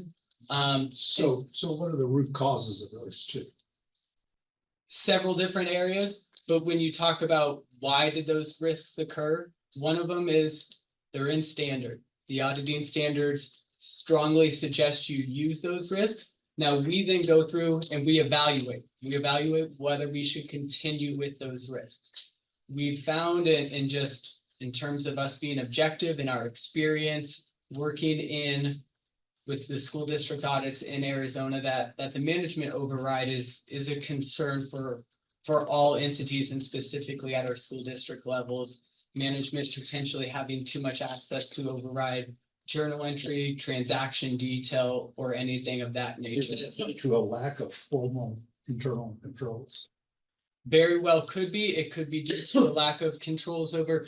We look extensively at IT and we look at authorization levels, who assigns authorization levels, how does that get Does assigned? this school board have a formal whistleblower program? Does that have a formal, excuse me? Sorry. Whistleblower program? It does. Does It's it under fun- the employee relations. I Is don't it- know if it Is it functions. anonymous? Yes. It is anonymous. And the other day, as a matter of fact, I was reached out by one individual. So yeah, Mhm. it is. Okay. Do we have formal documentation for every business process that breaks out the segregation of duties? So you're at a very immature level of business process documentation. Is that acceptable at a school board this size? No, it is not. And on every audit that is brought up, the rights and practices, the standard So operating. we're sitting here saying we've always been doing it this way, and we're not gonna write down how we do it. That's one of the requirements pretty much on every audit that I do. Segregation of duties, the rights and accesses that they have in the IT. So yeah. that creates the critical audit matter here, Yes. having to do with management over. Again, So for we you need guys to to be. start their figuring out how to capability. fix that. Part of the corporate culture here that obviously doesn't emphasize that we need to have a world-class set of business processes that are properly documented. We have segregation of duties and we trust but verify. Right. Okay. And one audit at a time, sometimes it just not, doesn't cut it. Because there's follow up, and you still have the same things like. So revenue sources, how many revenue sources we have? About 200? Several, a lot. Oh, Yeah, a lot. I mean, if you wanted to talk about main buckets, it's a lot smaller. If I said, hey, you've got property taxes, you've got state aid and grants, you got federal aid and grants, and then you got See, I pick other. on Riggy because I had a controller up in Illinois that stole $72 million from the city that only had 70. If I had $72 million, do you think I'm gonna be sitting right? 9 years to go. Like one you're at. And that's part of the problem with the school board audit. You nailed it, the revenue stuff, because it is so complicated. It is. And they recognize it on a cash basis, and then you have to figure out on an accrual basis, how does all this fit together? And yes, that's It's highly auditable though. Unlike the example that you just gave in that city, where there's lots of those that are dispersing to the city for that revenue. And so that can be convoluted or corrupted. Unlike here, it's hard, it's mostly electronic, if not completely electronic, except for the small volume of it. And the smaller dollar volumes. And so again, I'd say what, 99% of revenue is easily auditable. It's a very high figure because when we talk about how we audit revenues at a district level, one is we talked about property taxes. We get the property tax confirmation information from the county that says how much was levied. They say exactly how much was collected and how much was dispersed to the district. Seems like that would be pretty easy to confirm at that level. When it comes to state aid, again, we get confirmation reports directly from the state, how much they sent to the district. We can see how much the district received. And that can come in just regular state aid, additional state aid, classroom site fund, and also instructional improvement. And then you talk about stuff like grants. A lot of grants are passed through the Arizona Department of Education. They have a website. We can get confirmations from them as well as the Arizona Governor's Office about how much money they're sending the district. So yes, it's the vast majority of it we can confirm. It's making sure it got in the right buckets to begin with, but then also making sure those other sources out there, the day-to-day cash handling, where there's probably the most risk of cash walking out. Maybe it's cash collections for food services or cash collections for communities, schools, or whether it's, I mean, when you start getting into tax credit money and some other organizations, it's a little harder depending on how those things are handled at a district. But we definitely look at where's the most risk in terms of revenue collections or cash collections. And typically it's individual site level and it's those type of items. And so we do verify procedures. How do you handle your cash receipts at the end of the day at the school site for food service? Who reconciles the cash register, who reviews it, who checks the deposit bag? Is it verified when it's received at the district level? Who makes sure it's recorded? We go through the entire process of verifying those individual steps and then test specific transactions to make sure that the process we were informed of is actually recurring. We're seeing stuff dated, we're seeing it initialed. Who they said was supposed to be initialing it is initialing it, and therefore. question for you. Yeah, In this state, are the parent-run organizations, does that run through the school district books, or is that? That's- That's completely separate, or it should be. So all the PTAs, PTO. No, it is. They should be. just want to make sure which state I'm in here. Yeah. It does get convoluted to some extent with respect to this state having the tax credit circumstance for which what might have been more done in the past of contributions to a PTO or parent organization or whatever it would be called today. Now they're going through the tax credit buckets. And so those expenditures that would have been seen by the PTO are now a function of that tax credit. So there is, and we as a group have overlooked, have looked at that detail from time to time, or at least that summary, time to time of it. There's a separate fund. Is that right, Ricky? Yeah. Yes. Separate. There's fund actually a for- separate fund for every single type of tax credit. Oh, okay. Yeah, because we're required to report, so Tucson High has a tax credit. Men's basketball, women's basketball, football, art, blah, blah, blah, blah, blah, blah. It's one Those are- fund, yeah, those are sub funds, It's yeah. one fund. If we It's look one back at what fund, Ricky yes. showed us earlier. It's one fund, but we have Was to it- segregate everything by Is it activity. Fund 700 or? 526. Okay, more. But there's a separate fund for that whole bucket, Yeah. but it does somewhat kind of answer your question is yes and kind of no. Yeah.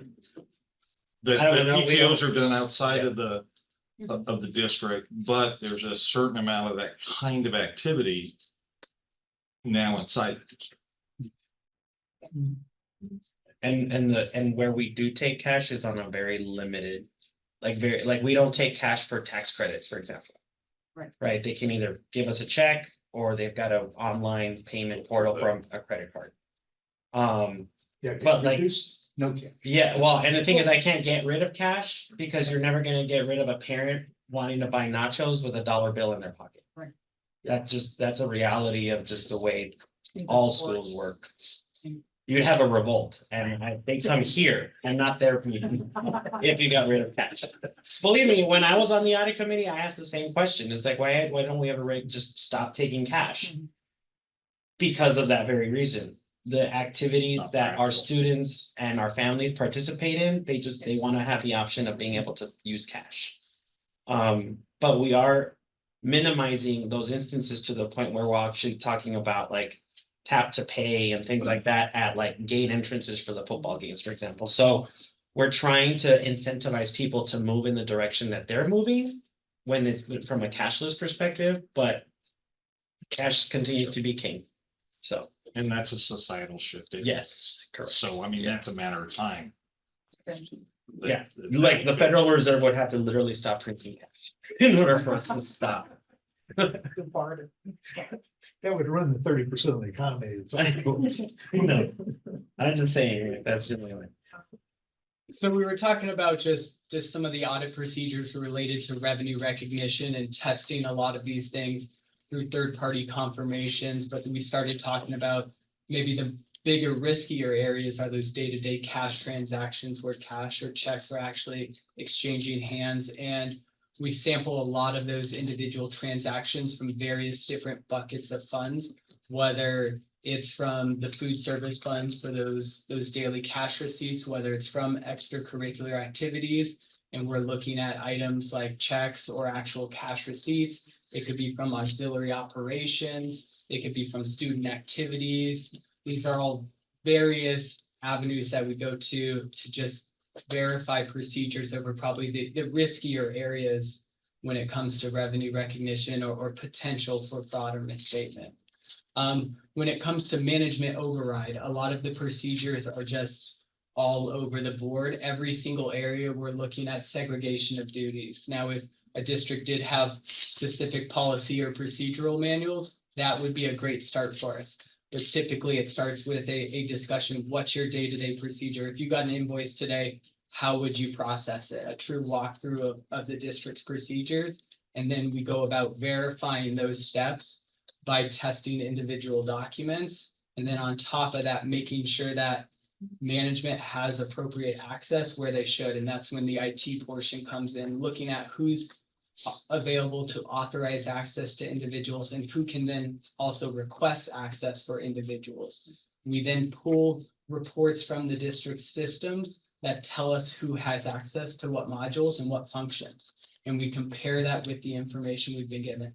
So all those controls at every different significant audit area, whether it be cash, revenues, capital assets, payroll, expenditures, debt, are used to to hopefully mitigate the risk of management override. of So in this control. audit, you can't go to a business process owner and say, give me a flow chart of the process and give me the standard operating procedures. They don't have those. Correct.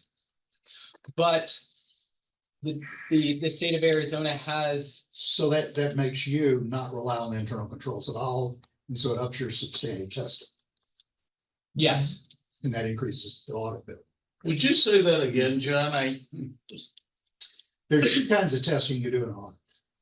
You do substantive testing, or you rely on internal controls.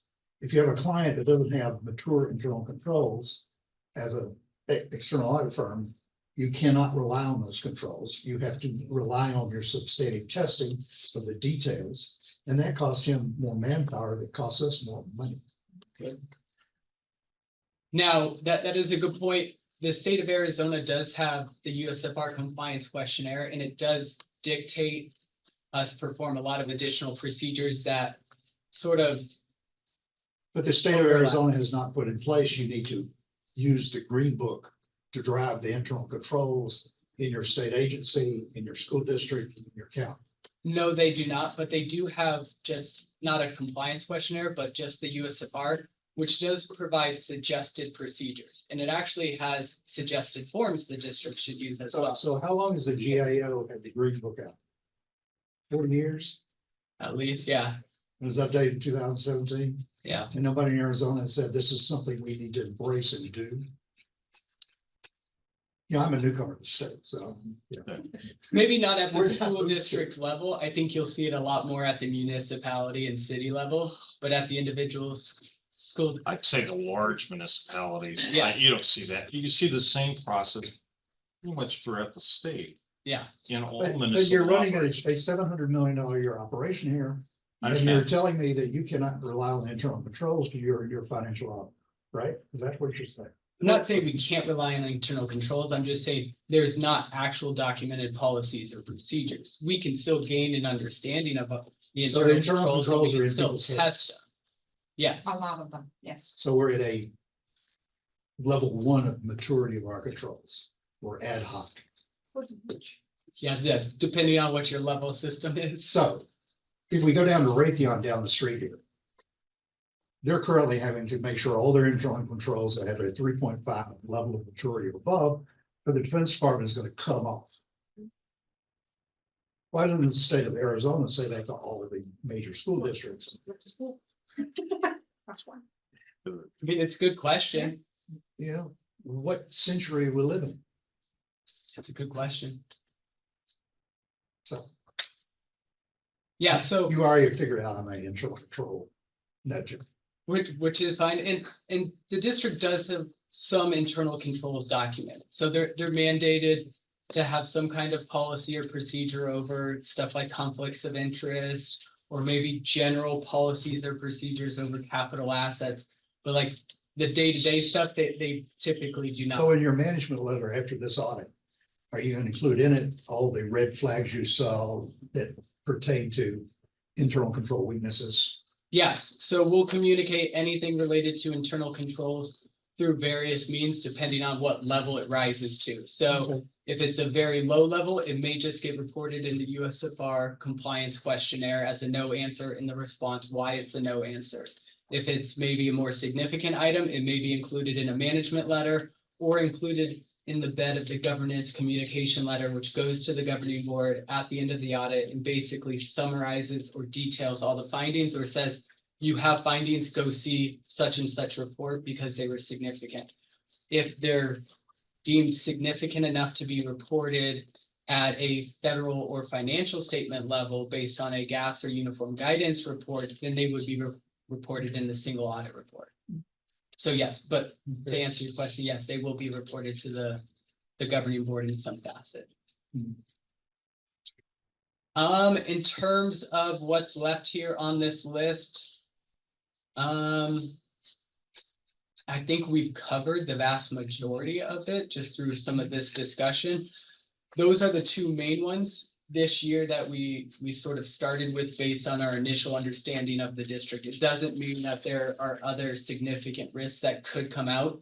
throughout the remainder of the procedures. We're still doing some pretty substantive audit test procedures. We just received information about capital assets recently, so we need to go through that. We know the district's implementing debt book to help organize and document all their leases and SPIDA agreements. So that's another area of test work we still need to look at.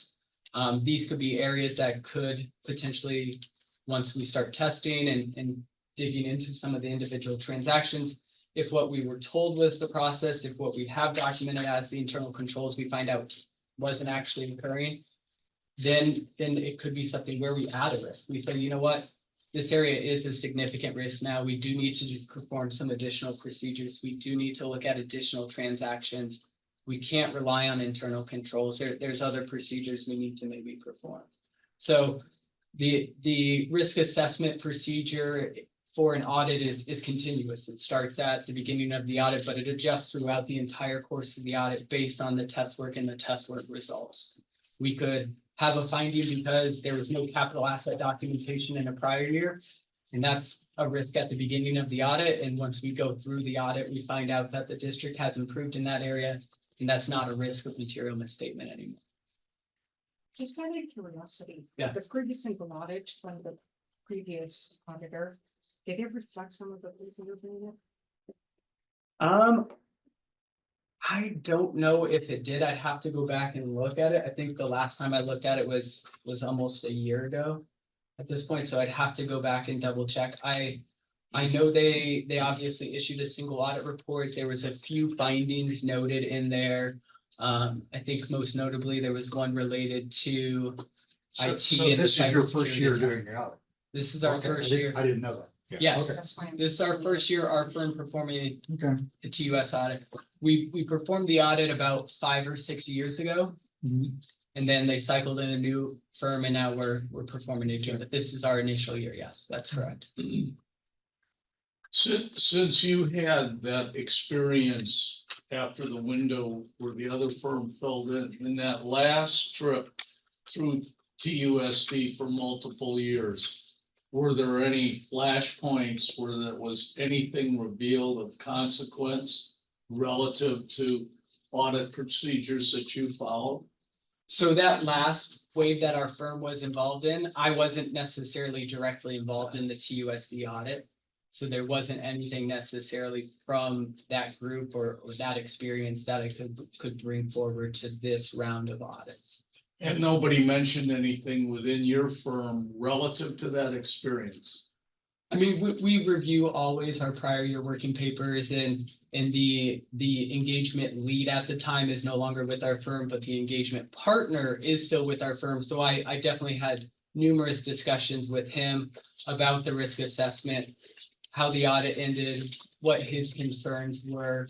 Obviously, there's been a complete turnover in management at the Right. district as well, and that can affect things, as well as I think, I mean, the governing board, I think, may be completely new, and I'm trying to remember, we did talk about the audit committee and the audit committee role 5 or 6 years ago, and I have to go back through my notes on what we had discussed specifically, like how involved the audit committee was then versus now. So what are the meetings we're going to have with you as you march through this financial audit process? What's on the schedule?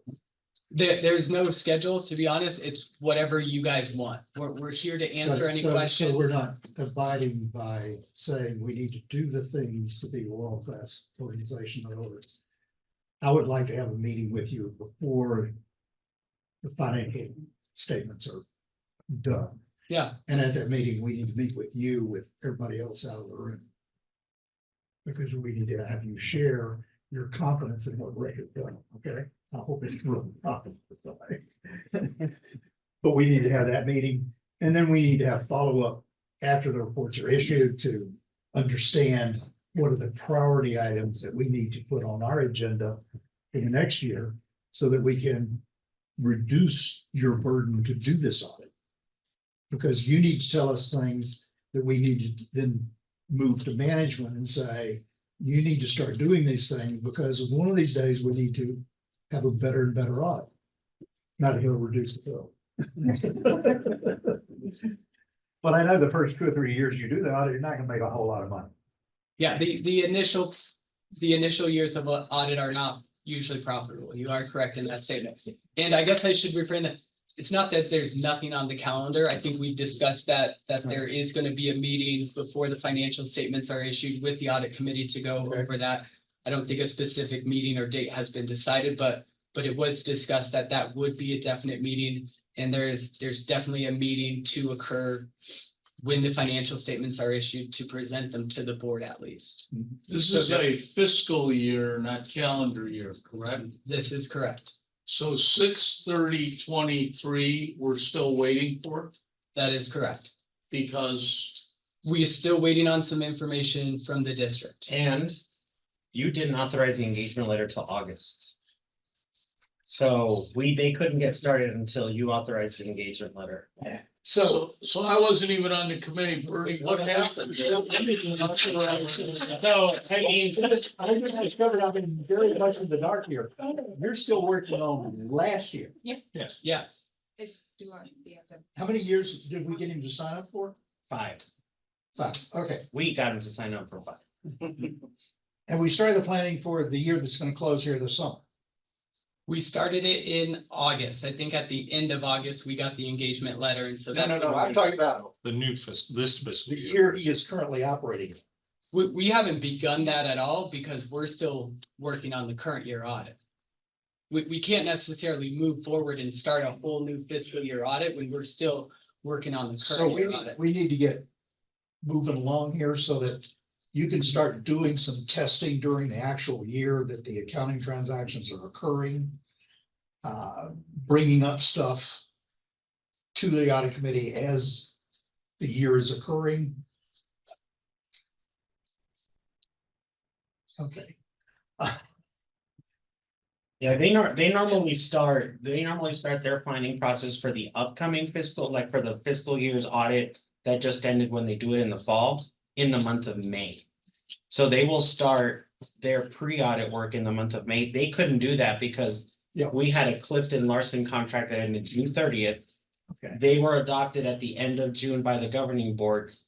The audit committee did not want to authorize me to sign an engagement letter Okay. until they met. You guys couldn't meet till August, so that just delayed that. So we So- need to catch up here.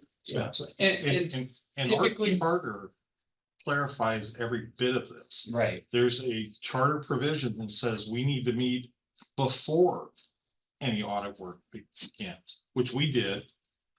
We also have other provisions such as having a meeting to review the draft, which is preceded by at least a disclosure of any of the issues or findings from the audit, which could be in this body or could be maybe issued to us as members of the body. That part's not clear on the charter.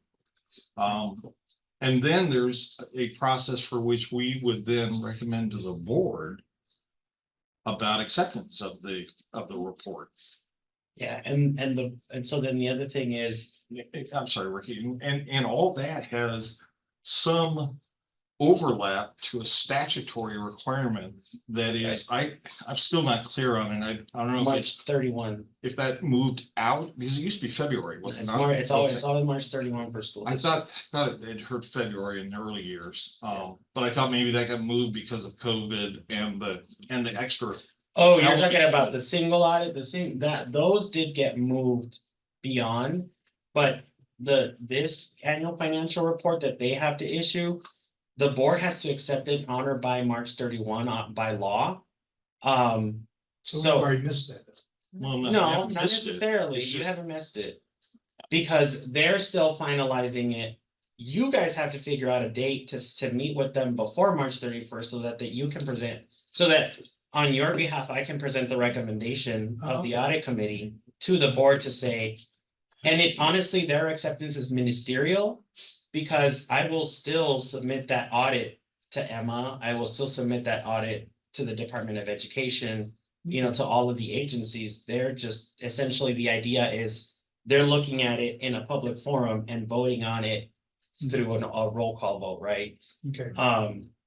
So when would be the appropriate since obviously it's only 6 weeks away, when and he hasn't finished it yet. Yeah. When is the so the- appropriate meeting? Yeah, so the Date. board meeting date that we're targeting is March 26th. Because that's the board meeting they have at the end of March. They only meet twice a month. Right, so working backwards, it's the audit committee. I can't tell you when to meet. You all have to decide that. We would prefer the earlier the better, as soon as we've got all the components completed on that end. When will you give him that? We're still waiting We're on still- stuff from the district. Yeah, So I can maybe a let you special know meeting. once we get it, how long it normally takes us, but once I can't give you a date unless I know when we're gonna get the information. So is it his job to get the board to push to get the stuff to you? I it's mean, not that we're not doing it. It's not that we're just saying like, Chris, forget you, man. And that's not happening.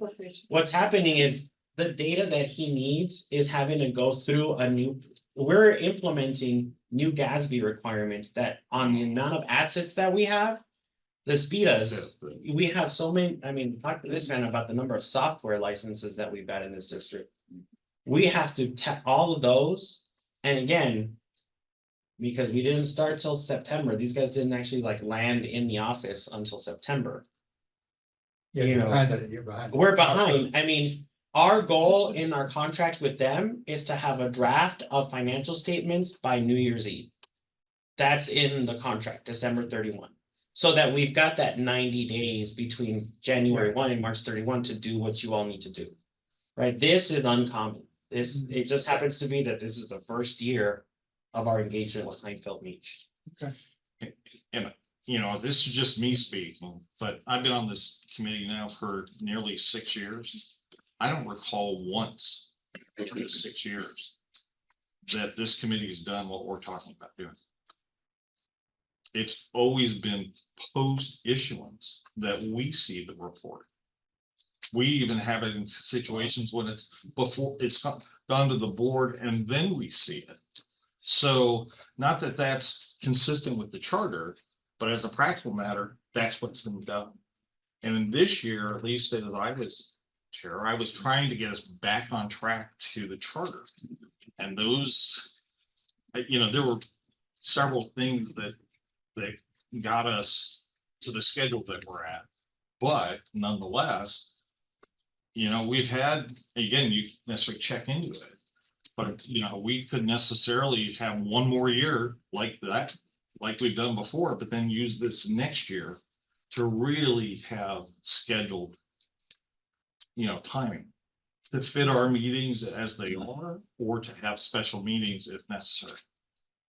And I think to sort of answer your original question, Mr. Blackshire, and sort of the normal process, we would love to have the engagement letter issued in January or February and have you guys approve it sometime in March, and that's when we meet to discuss it.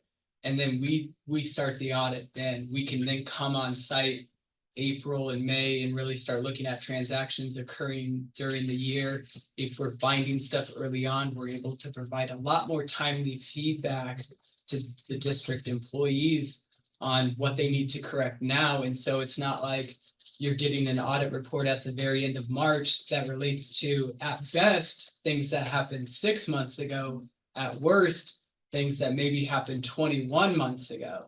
At that point, there could be a cascading effect, if that makes sense. And so, yeah, the ideal timeline is for all this to happen a lot earlier. I just think everything was behind the 8 ball with the timing of whether it was the award of the RFP or the issuance of the engagement letter. See, one of the important things to the audit committee should be having you guys around during the year. Because that's when you're going to see things that need to be raised to us. And I like people out there showing the flag. It's basic. Much better. Because when I was in public accounting, I never discovered the problem. Somebody always walked up to me during interim and said, they're stealing over here. That's why I want you out there. Trust Rivera, and they say nothing to you. That was your correct. I guess in closing, did I hopefully address all the questions you had? And hopefully we addressed any other concerns or let's- issues? Let's get moving along so that this next year but we're already behind. Yeah, but I mean, me and Ricky have talked, it's gonna be rough, but we think we can make great strides in this next year if we can just get some reports issued by the end of the year. That doesn't mean we can't really start, at least hopefully before June. Yeah, so Or if we- before if- 7/1 at least. And so Hopefully that in would the- mean that, I know that on your agenda, you're talking about your calendar of meetings. That would mean that you'd need some flexibility and adjustments in meetings, because right now you're meeting quarterly. And so if we, if these guys accept on March 26th, we can kick off FY 24 like April 1 with an engagement letter, but you all don't meet until mid-May. So, and if you have to look at that engagement letter first, we're sitting ducks for 6 weeks. So, And I guess in retrospect on that, I don't know if we need to look at the engagement letter as opposed to have the meeting before the audit begins. So it would necessarily create a condition where the engagement letter is dormant for a time. In other words, you're ready to go, but you can't. But Yeah. and that's, I treat them synonymously simply sure. because, Yeah, I because the think charter of it that way. specifically says that you have to approve the engagement letter. So whether you meet with them without one, if you don't actually take action to say, we're good with this, or we want more of this or less of that, then we sit for 6 weeks. You can meet with him all you So we want in need an April. engagement letter here in March. Yeah, I mean, yeah, as soon as this is all done. So at the meeting, he shows us the preliminary financials. We also need to have an engagement letter for Yeah, if the year that's that needs to be audited. potentially, I mean, that's up to them if they can do that. But again, that would mean that you all have to kind of take a look at the calendar of meetings. That are coming up, and I believe that's something that's gonna come up later on in your agenda. I think that's something we can definitely do. We might have to sort of be careful with the timing of when we issue and start one audit and conclude one audit, but it doesn't mean we can't have a final draft of the engagement letter for you guys to approve, and then it's not necessarily signed and issued until Right. 3 weeks, 4 weeks, 5 weeks later, once the audit's completely finalized. It doesn't, I don't think there's anything in your charter that would disallow that. So it's a good point about maybe that March meeting is a good date, and we can definitely get an engagement letter drafted and ready to sign for you guys to approve. Yeah. So on to IT. Yep, okay. Thank you. Let me just share my document so you can see it on screen. Everyone, I'm sorry to interrupt, but I have to excuse myself. I'm not available past 4:30 today, so. Goodbye, everybody. All right. Thanks for having me join in Zoom. That was really helpful. No problem. All right. Yeah. We still got, We got quorum. Yeah, we got okay, We got 3. alrighty, thank you, Riggs. Yeah. All right, thank you. Thank you.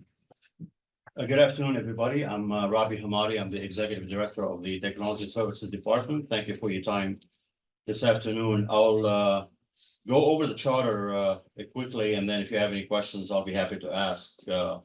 So the request made today was about the IT charter, general controls that we have set. So I'll go over them very quickly, and then again, I'll be happy to answer. If you want me to expand on any topic, I will. So just let me know.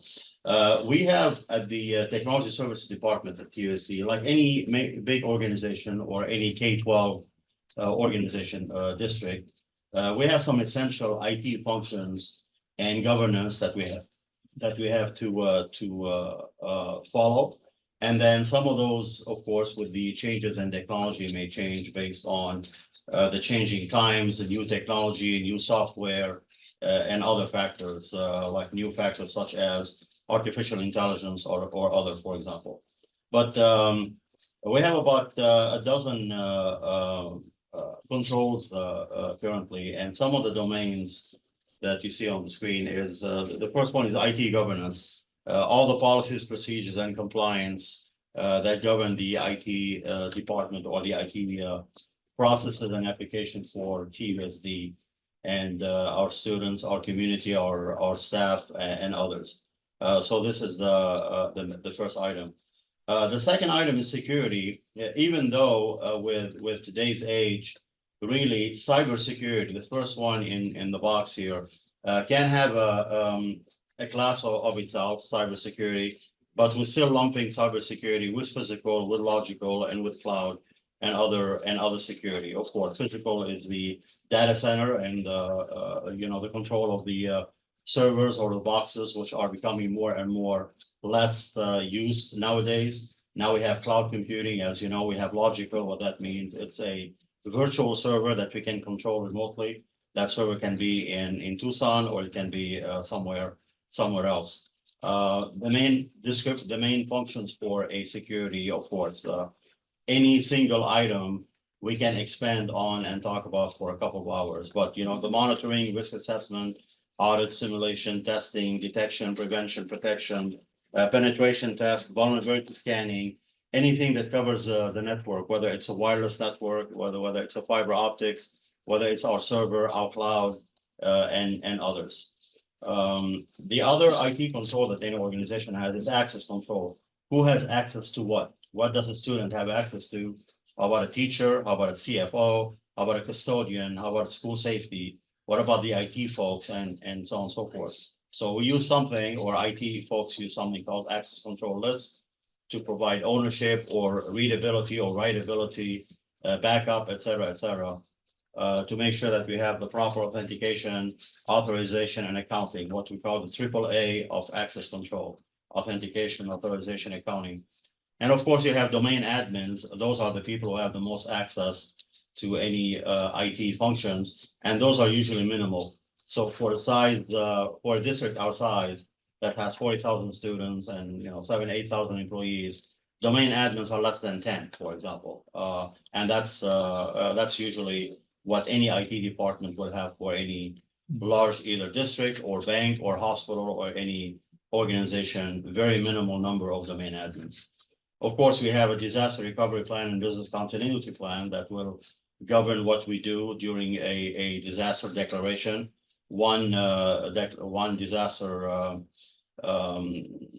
incident, of course, unfortunately, is the cyber incident we have almost a year ago, January 30, 2023, and we incorporated our DR plan and business continuity plan.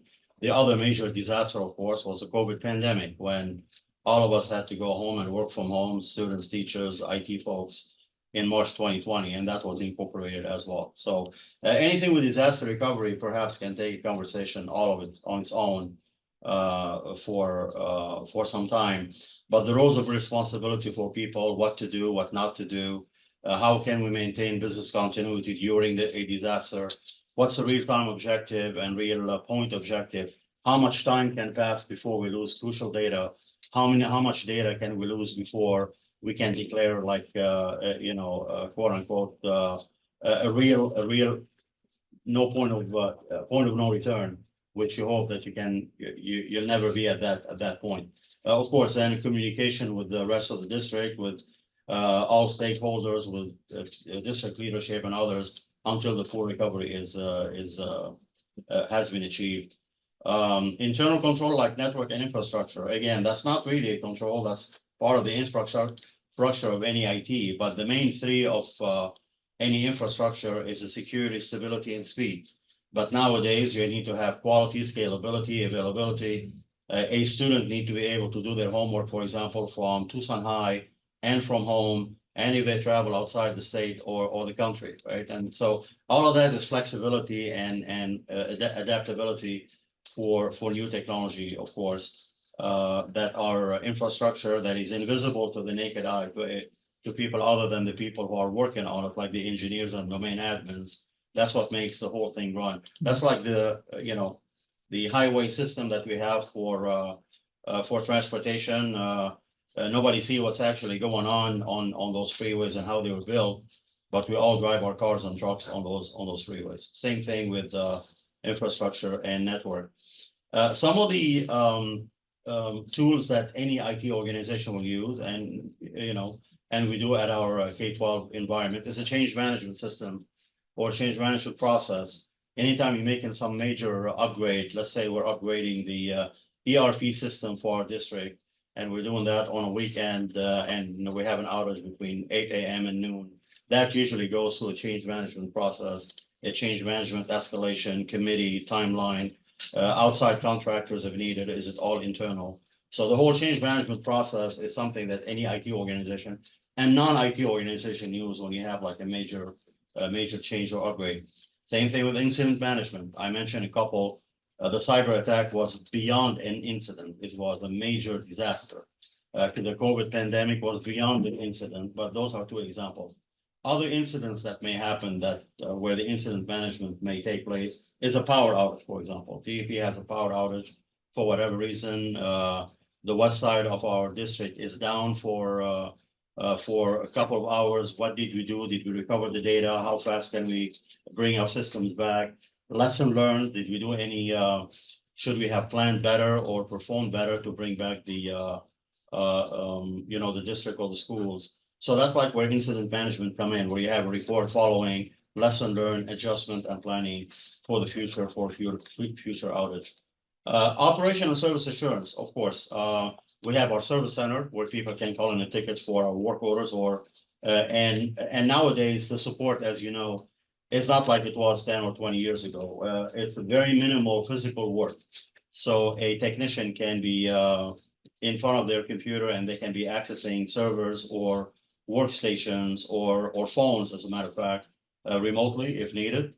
That came handy during the COVID pandemic, where we had to still troubleshoot a laptop, for example, while a student or teacher is at home. Now, there's always still some field support needed. So, the operation and maintaining 100% uptime and supporting the district can be done remotely, can be done on the phone, can be done on the computer, and perhaps at a lesser percentage, maybe 20% or less, can be done physically at the field if you have to touch a printer or a phone, or you have to train a teacher or an office manager on how to use the software. Device application life cycle, as you know, we have about, again, 40,000 students, close to 10,000 employees, close to 100 sites and schools, about 250 square miles geographically. And we now we have a one-to-one program, as you know. So every student and staff has a device that they take home and they can use. But that comes up to about 60,000 computers or laptops or iPads or tablets. But add everything that goes with it, all the peripherals, the document cameras, the phone, the active boards, the wireless access points, the cabling, and all that stuff that need to be supported. Inventory wise, you're talking about 150,000 pieces of device, which is very large for any organization that has to be supported, that had to be maintained, that had to be purchased, procured, following all the procurement processes and policies. Get the discount, for example. Through our network, we have something called the E-rate program that saves us 80% based on our free and reduced lunch and more application. Of course, during the COVID pandemic, a lot of ESSER funds was used toward technology and toward supporting our students. So, and then when the time is come to have a refresh cycle, to retire the device and start that cycle again. Depending on what device you're talking about, a laptop device cycle can be 3 to 5 years, but a big router can be 5 to 10 years, for example. A laptop can cost anywhere between $200 to $1,000, while a router can cost anywhere between $50,000 to $200,000. So you're talking like different life cycle based on the application or the device. Of course, testing and production. If we're trying a new system for ERP or for our student information system, we have to do proof of concept. We have to work with a vendor or contractor. We have to try it as a pilot on our internal lab. We may try it on a small elementary school first. We may try use it during, off season or, you know, when school is, not very busy, like we have a very busy time in August, but November and December, we can do some testing, for example. So we don't incorporate anything in our network before a proper testing phase, and then we put it into production. Of course, nowadays, research and development, very important because we have to keep up with technology, all of us, from the executive director all the way to any technician, to any teacher or student.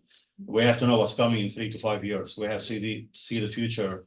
Obviously, we keep talking about AI, artificial intelligence, so a lot of research and development has been done or is being done about that. We talk about advanced programming, we're talking about robotics, we're talking about drones, we talk about anything that is different than what it was 5 years ago or 10 years ago. So we have a specific team that does our research and development. They provide a report for us twice a quarter on anything that they see may be needed in a year or 3 years or 5 years or beyond. And that involves training ourselves and then training our customers to make sure that when that program is implemented, it's not a surprise to anybody, but people have some proper training before they use that new program. And of course, professional development, and I have 100% PD there. What that means is it is our duty to train 100% of our stakeholders, administrators, teachers, students, even parents and the community, train on 100% of our resources that we have, and train for 100% potential of what a device can use. The worst return on investment, as you know, is to have any device and you only use it like 20% of its potential, or have something like an active board and only use it as a TV, screen, and not do all the other things that you can do for in your classroom. So RPD is we have a few departments, few teams who do PD, professional development. We have a program at schools that we call them the TTLs, teacher technology liaisons, who help us do all the PD for all our stakeholders, and we are committed to keep making sure that people who are familiar with technology and people who are not familiar with technology know what to do and know how to use the technology for whatever their purpose is to 100% capability. Anyway, these are our internal controls that we have currently. Of course, some of the lists may change. As I mentioned, for us in cybersecurity or IT, cybersecurity, as you know, should be like right here a family of its own, right? And it is.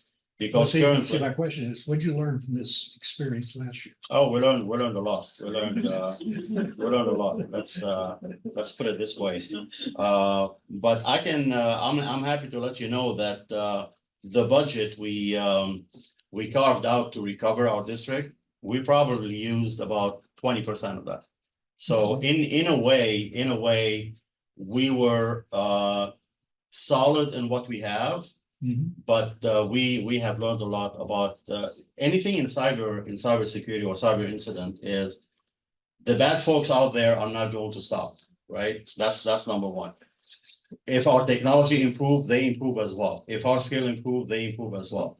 Cyber attacks don't come locally, so it's not like some kid sitting in grandma's basement trying to play. Who was the attacker?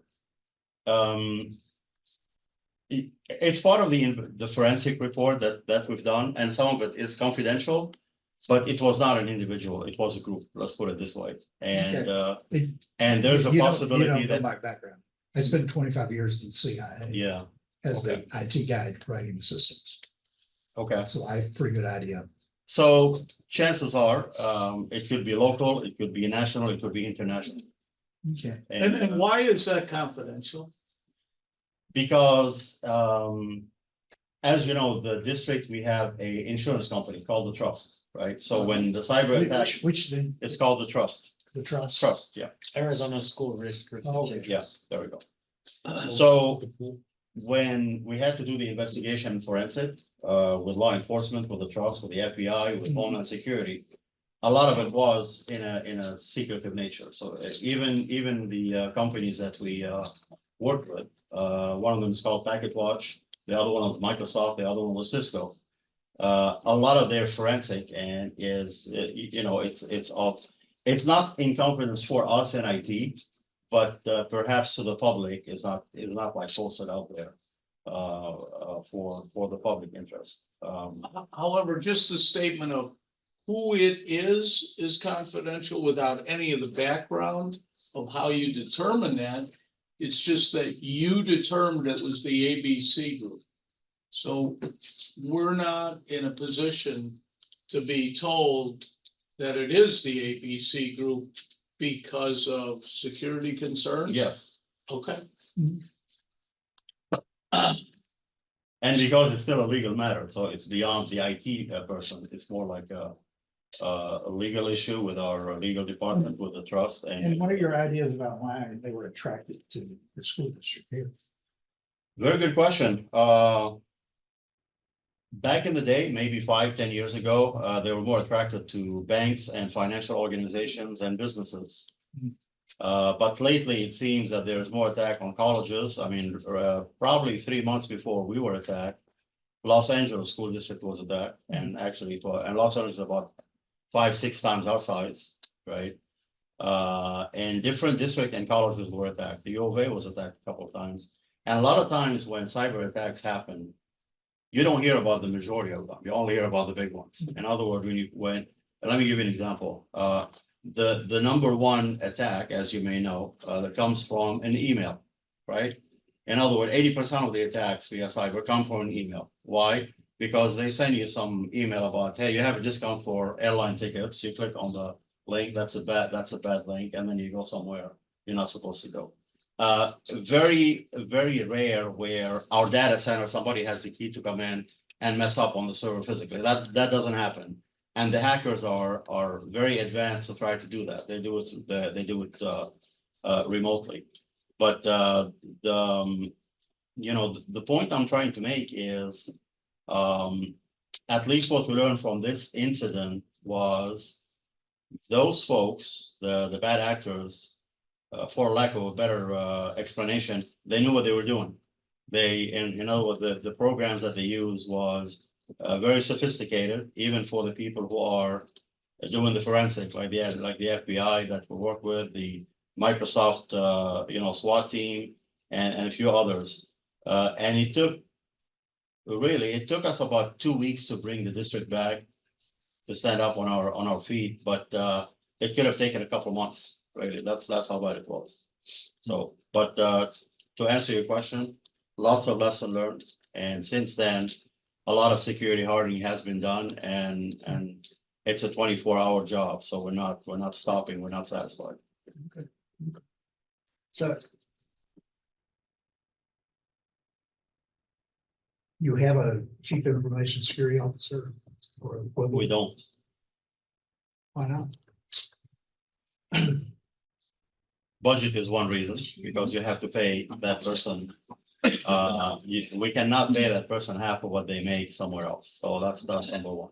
However, that's definitely one of the jobs that we created. But it's still lacking a budget component, and we have to. In other words, we have to make other positions vacant to fill that position. But it's in discussion since actually it's been in discussion for more than 5 years. Now, That Who are they going to report to? they report to me. They report to the executive director, and sometimes they may report directly to. Is that a conflict of interest? Very good question. Very good question. They could report directly to the superintendent or to the governing board, as a matter of fact. And in some organization, the security. Because there's a officer- natural conflict do have- between your position and the chief information security officer. It's a natural Mhm. conflictual Yeah. arrangement. And in some organization like big banks or big organization or big government organization, sometimes the security officer is almost like the internal auditor, where they have So in the independent. governing IT, do you have a governing committee, Yes, and who all's on that? the governing committee is the TS leadership. We have currently in our org chart, we have 5 distinct groups. Mhm. and the comprised of senior managers and senior directors. And they will be the ones, for example, to change the policies we have in here, to be the committee for change management, incident management, then report to me, and then to the chief operation officer, and then to the superintendent, and sometimes the governing board if there's a need. Like during the cyber attack, we had at least 3 or 4 reports directly to the governing board. So what are the different frameworks that you put these controls together based upon? You know, if What are I'm your looking at favorites? some of those controls 10 years ago, a lot of those items were included and a lot were not included. Mhm. So cyber attacks 10 years ago, yes, we talked about it, but it was not a reality. Yeah. Virtual servers were not a reality. We have more like physical servers and further racks. But the main items like policies, processes, access control, change management, incident management, they've been here since IT started to boom in the 80s, 90s, 2000 and until today. So a lot of those items are similar, but it's what changes are the parameters of each one. Again, the example I'm But giving. what I'm asking is what criteria do you use to get your thoughts together and say, these are the controls that I need? We review the controls at least Are you twice a using year. COVID, Yes. using ITIL? Of course, like our using NAS? disaster recovery, for example, plan that Martha was talking about. Was updated after the COVID, after a cyber attack. So any major incident will require an update. But we also look at the disaster recovery of the charter at least twice a year, or per accident or per incident, and then we change those accordingly. So what are yes. the monitoring activities that are being done? to Make sure that the controls that you put in place are at a level of maturity that are acceptable to the governing board. We have our internal monitoring system, like our filtering and firewalls, right? Mhm. We have to make sure that SIPA and FERPA and HIPAA are covered. We have to make sure that we're blocking using something called IPS, IDS, intrusion detection system or intrusion prevention system, to make sure that, we're catching those items coming in. But like any big organization, you have to use something called vulnerability scanning or penetration tests, where an outside company, a third company, will do an audit. But I'm saying, of who your system. comes in and makes sure that the people that own the controls in the IT department are actually doing what they said they were gonna do? Yeah, we have to report to our operations department and to our superintendent and to our governing board, but also the audits that are being done, whether they're internal audits or external audits, or the vulnerability scanning or the penetration tests done by third party. That's like a report that can be available to anybody, not just to the, in other words, that can be available to the superintendent and governing board, especially as you know, when you have an audit, you have red alerts and then you have yellow alerts and you have green alerts, right? The red alerts are the critical ones. Those have to be addressed immediately. And those have to be shared with the district leadership, right? And the governing board. Okay. You had one recently, right? Mhm. One of the tests, one of the outside audits. Yes. They did one. Yeah. They shared the report with me. It was looked over. And some of the things that, whenever there's an external auditor that does the audit, I obviously try to follow up Yeah. on whatever's still remaining, and that is still. Okay. Bernie, any questions? We've just gone over so much. I don't Yeah. really have anything that I would otherwise, I'm dying to know what happened. But I recognize to some extent that that's a work in process at this point. I'm just a layperson. I don't have nearly a 1/100th% of understanding of this level of stuff. But it's interesting to me as to what this was. And it smells to me like it was nuisance or it was just something to create a great deal of busy work. So I don't understand necessarily, and I've known others in the municipal sector who have had a financial component occur, actually have something that dived into financial vehicles and gain some outcome from it, or gain some ransom as a function of. You know, and I recognize that's kind of where, even given the kind of organization that we are, that's below potentially our ability, our need to know, at least at this moment. And so. So did they demand a ransom from? Yes, Okay. And that was what, to bring the system back? that's their standard operating Sure. practice. If you're an individual or an organization. So how much they want? A large number, but we did not pay, of course. So I can tell you that. We didn't have it. There you go.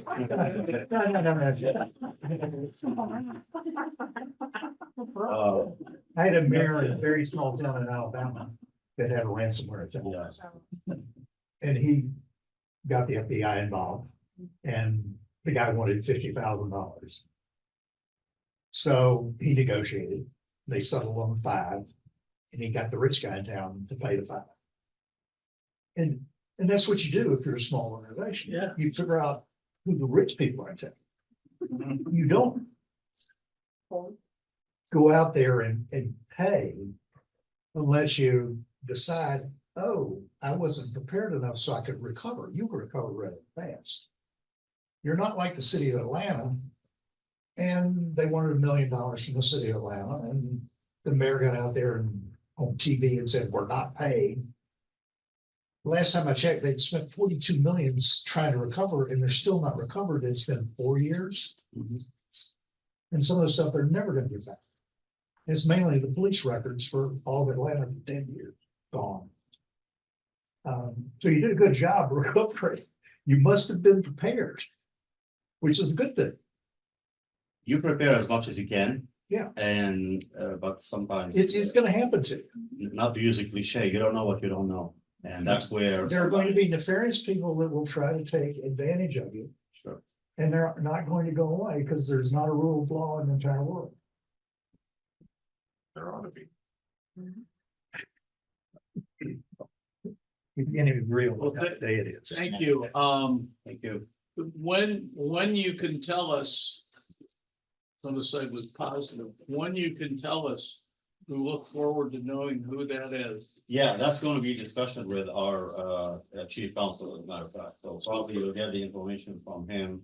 Of course, I'll assist, but that's going to be like more like a legal. Right. Right. Well, good luck. Thank you. Thank you. Well, the next event on the agenda is our motion to have an executive session because we're gonna consider a new member. So I need a motion from somebody in a second. So moved. Second. There we go. All in favor? Aye. Aye. Done with that, we're in, and you guys are out. Thank you very much. Nice meeting you. Thank you. Great to meet you. Thank you, guys. Thank you. Have a nice weekend. Thanks, Rick. I'll have that wine for you right now. All right. The ones too. At least to the right. I mean, no promises. See, I had to take my IT equipment with me that I put on your. Have a good weekend. You too. So I guess we should be back in order, so Yes, we'll we get are. out of here before midnight. We don't want to- So we'll Did you want to- we'll reconvene. No, we have to have a motion, that's right. Do we have a motion to reconvene? Yes. We did that. We already did Yeah, that, so we now We we're did that back. executive. We're back to the That's the only recommendation. thing you can do. So Okay, So now- otherwise you can't terminate. well, I remember that we motioned to adjourn Right. to get out of the session. Yeah, Should we're I on reconvene 7.1 the other one at Yeah. the same time? Okay, good. We're at 7.1 now. Sometime you just don't know what you're good at. So next. We should discuss and hopefully have an action item on what we did in the executive session. Yeah, you'll have a motion to recommend or. I recommend, I move that we recommend to the board appointment of Ariane Eckhart to the audit committee. You second. All in favor? I, Aye. Huh.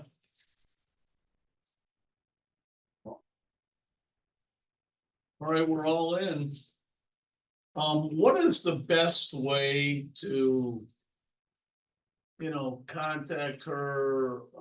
Who's the best person to do that? That happens out of the board office. Oh, it happens out of the board office. Okay. You just pass the baton to Yolanda. Yeah. Oh, Just kind okay. Great. Fabulous. You don't have to do anything else. It's over. Hey, yo. Yes. Okay, so, question, Mr. Chair. me, Yes, that'd be you. okay. Should I contact the other school boards that are a peer of us? And see how many internal auditors they have? Wait a minute. Thank you. John, that's not on our agenda, nor is it on the point of the meeting that we are, such that that could be something that, if not agendized, could not be discussed. Oh, okay. So if that's something one maybe Future. do or have part, I'd say that what we should do is, again, agendize a study and possible action item relative to that. All right, let's subject. do that. 'Cause In the future, and then this subject could fall within the Yeah. broad umbrella of that. Okay, I'll come up agendized. with some agenda items for next. Yes. Let's see. In a week. Let's see, On to 7.2. so. Oh, yeah, approval of the minutes of the audit committee meeting of November 17th. Did we have a meeting? Oh, just kidding. Anybody like to make any comments and or approval offers or anything? I move to approve. Second. All in favor? Aye. Aye. And now we're on to quote, some new and old business and under study/actions, I made 8.01 to discuss scheduled meeting dates for the future, times and frequency. My thought is there's a lot to do because of the crippling effects of COVID. And obviously, there's a lot of change. My thought is to change this meeting to once a month in the middle of the week at 3 o'clock and try to keep it to 2 hours. A Wednesday around the 15th, around 3 o'clock till 5. And then we stop at 5 and decide to have a special meeting if we want, or it's the next meeting next month. Something like that. What are your guys' thoughts? That works for me, 3 o'clock. You know what I would mention is that we used to do monthly meetings. And then you'll see in the charter, there's language about that's contradictory to what we do currently relative to member participation. You miss 5 meetings within a 12-month period. Well, it's physically impossible. If you're only having 4. Unless we have some special meeting, then you miss that. And it speaks to that we at one point obviously had at least 5 meetings. We Right, had them monthly. But we also didn't have a budget committee as an organization. We're about to have a bond committee as an organization. It would seem. Such that one of the things that came out as a practical matter, or actually that was the intent of necessarily having fewer meetings, was that our scope seemed to really narrow from being a broader, almost finance oversight committee without the title. under this audit title. But we kind of come back to being an audit committee, subject to audit processes. You know, things like what Ricky does relative to just the operations today. The way you could draw a line to the audit function of that is just that it provides some current information as to what's going on. What the current activity is, current levels of activity. So that as we get to the audit, we are not new to that data or that level of data. But it has really arguably nothing to do with the audit. So to have more meetings, I think we also necessarily have to define why we would do that. Now, granted, you know, I had a meeting that, you know, went like 6 weeks long on one night. You know, we're running beyond kind of a scope of time, but it is within the scope of this meeting currently today. So possibly having more meetings at this point, now that we're also necessarily having this more robust membership, that could be effective. But I don't know necessarily what the agenda items would be, other than say, take what we've just been doing today and cut it in half. Well, number one, What I there's a could few cut more first. future agenda items to talk about. The other thing is, you know, we can always cut back, you know, till we catch up, till we're really comfortable that it's kind of rolling off. I mean, I'll admit what a learning curve I'm on relative to this guy. And I was surprised at his answer relative to not even having last year done. I think just in our basic function, we've got some things to do that require us to meet monthly right now. And it's so, Or at okay least with- bi-monthly, perhaps. So in other or words, bi-monthly. or, you know, 6 Uh-oh. meetings in a year, not 4. In order to deal with just some of the logistics issues of timing of some of these things. You know, as they occur throughout the year. Yeah. I don't disagree with that, but that's partly where I was trying to go, is that should be really you know, what's in our focus. We see, one of the things that I see is we're part of governance. And management needs to be pushed to do a better job of enterprise risk management. Well, And I, agreeing with you, I was shocked that every time you said something that I thought was a little bit over the top relative to the condition of the district, you said, yeah, that's right. And I thought, wow. I'm glad you asked the question. And that's the other reason right now, you know, because we're past COVID and we're past having to be in 27 different rooms to have people meet. We can have a real heavy duty agenda. Maybe it'll be 6 months and we got it all figured out and it's once every 2 months. The other thing I could see too is that we might necessarily discover that, given the timing of things like the audit and those subcomponents of the audit, that maybe our meetings are frequent than not frequent. Frequent than not frequent. Absolutely. So in other words, it wouldn't necessarily, by the bi-monthly that I suggested, wouldn't necessarily cover the need. It still might create a process whereby there's a hold on that process going forward, because we haven't met yet. Mm-hmm. So maybe it's monthly again, and then break for a couple, you know, because there's just that natural kind of break and not something at hand.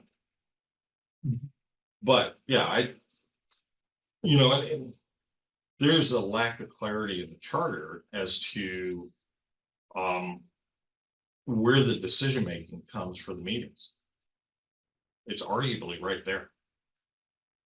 You mean over my shoulder? or- The chair's discretion.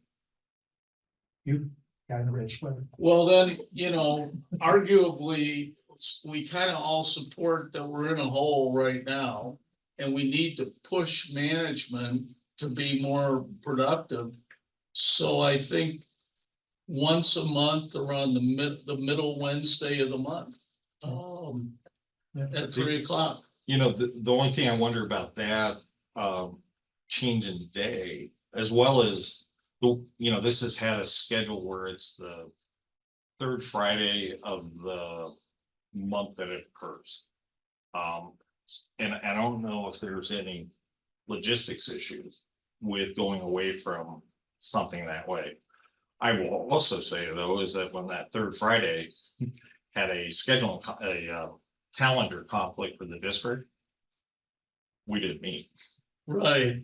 For example, next Thursday, or excuse me, next Friday is not the third, but it's rodeo. Yeah. And so I'm not sure what else is out there that is that way. So we have altered the schedule. Well, Friday as are necessary. event days, for people.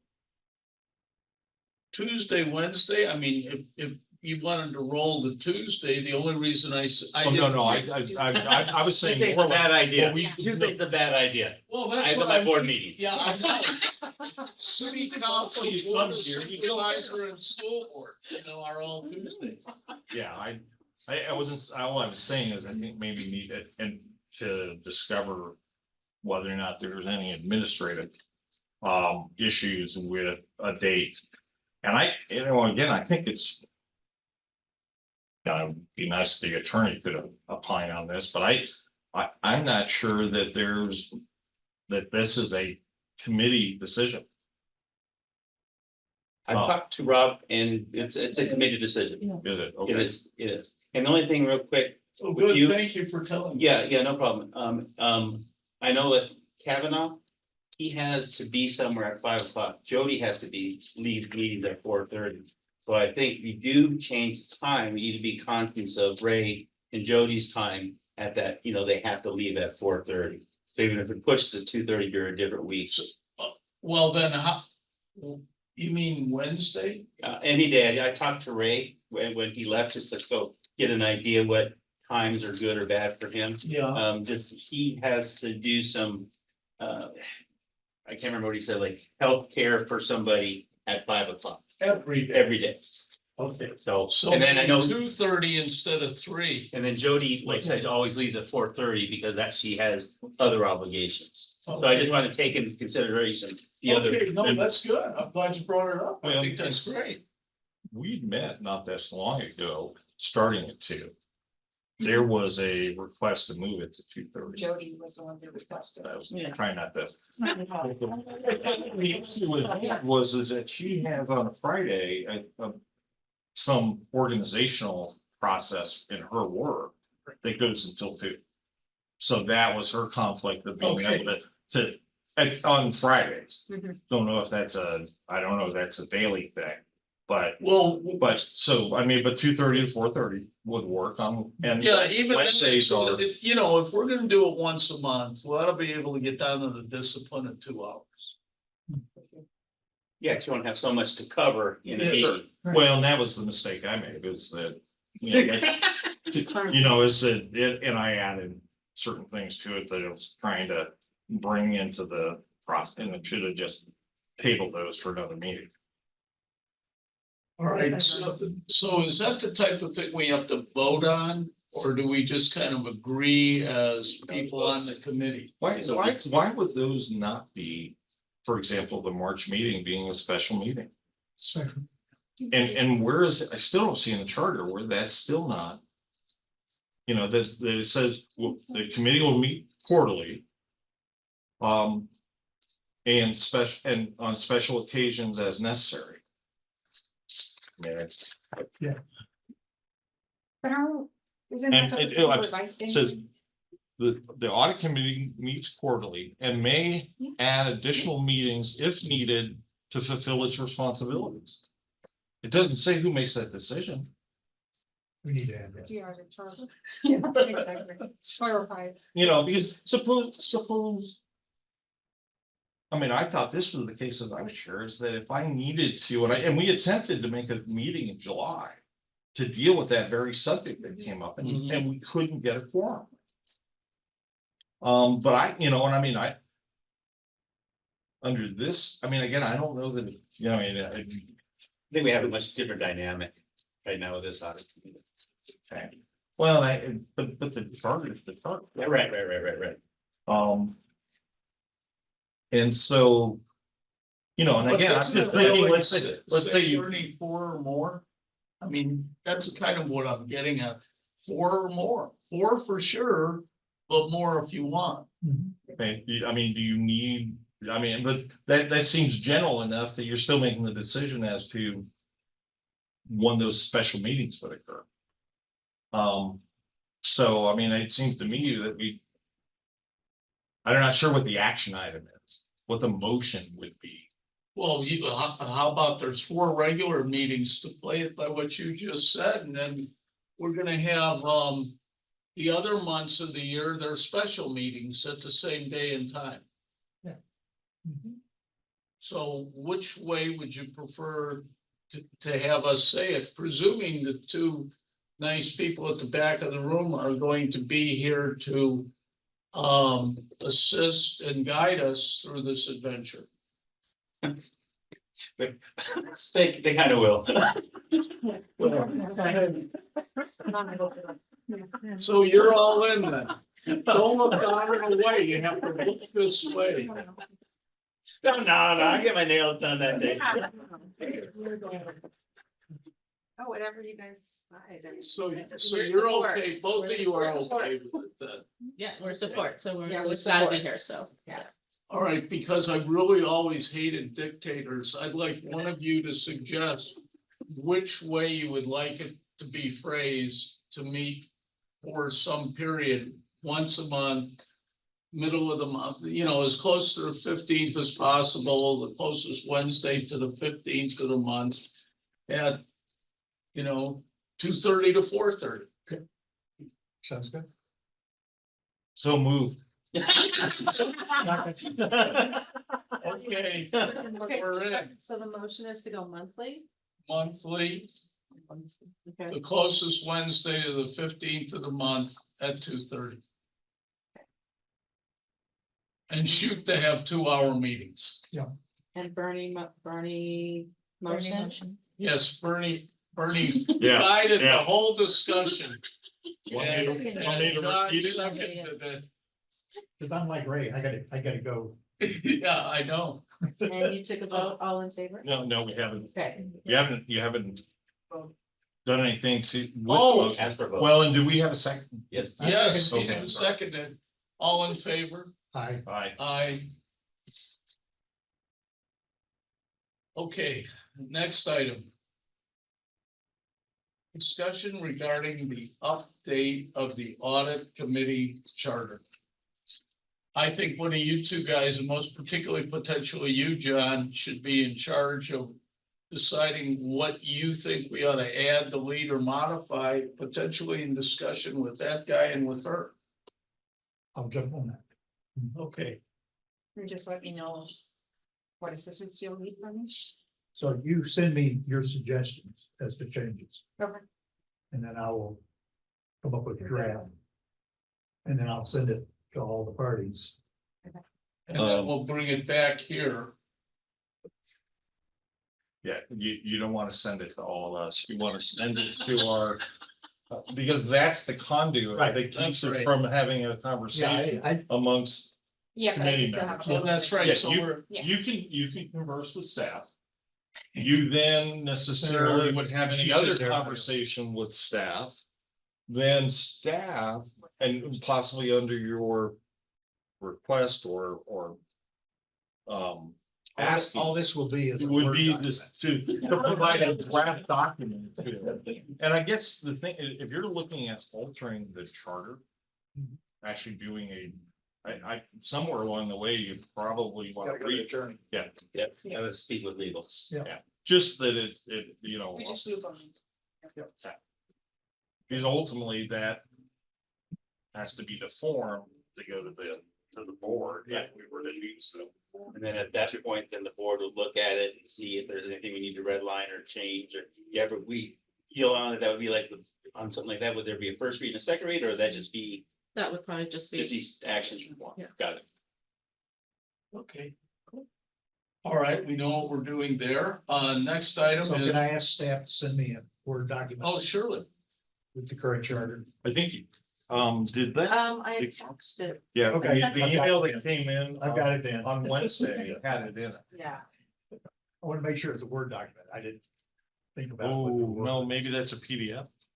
Oh, it could be. I'll send you a word that's. Okay, or I can convert it. Good for you. The next item, A3, complaints received via various avenue. Any complaints received? I have not received any complaints. I have no. Val, you hiding any?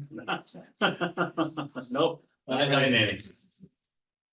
The avenues that are implied there is that the attorney is possibly one that would receive. Okay, The chair, there's on the website, there's a means for people to issue a complaint.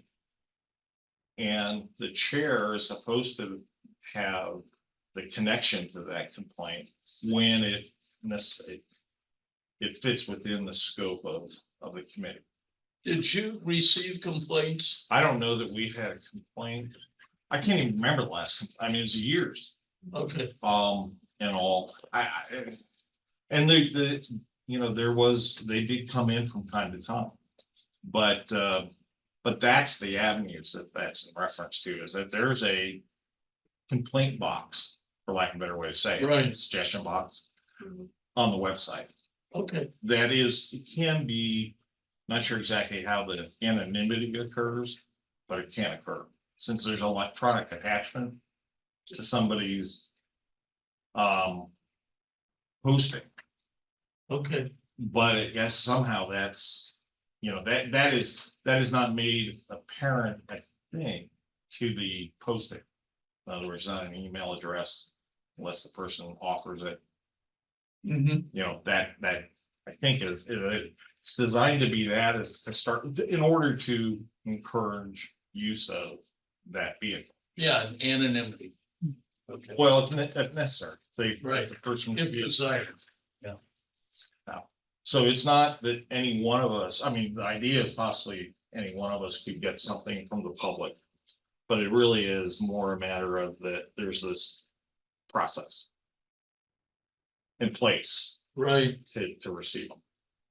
And you want to check with Rob to make sure that or Rob will connect with IT to make sure that you're connected to the. since you talk to Rob regularly, would you make sure that what he just asked for is wired in? I Seriously, think that you can ask Tanya. Yeah. Our job. She's your advocate over I here. was gonna say, we really don't want to employ the use of a board member. Or committee, So basically, Um, anything you need like that, you would ask me, okay, and I will contact Rob. okay. or tell you. I'm asking you, contact Rob. I certainly will. Say please. Thank you. Say please. Certainly will. That's yours. Item 8.4, request for information. Request by audit committee. That wording is referencing our request for direction potentially from the board. No. Hmm. No, in the charter, there is a provision that allows us to go to request from staff documentation and other information relative to a subject. And there used to be this shopping list of things that we had as just kind of the possibility of things that we would ask for. And that's back pre-COVID by. So we're in 2018. Sure, 19, that we did a lot more, again, financial oversight And so we did a lot, we got a lot more into the weeds of the, of accounts and of programs and so on. And those are on that list, and I thought I saw it. This? Yeah. Yes. If you, I guess maybe that on the online agenda, as opposed to the printed one, there is that shopping list at hand. Yeah, it's the detailed agenda. Oh, thank you. This is the shopping list. Yeah. Mhm. You see it up. Did you see it?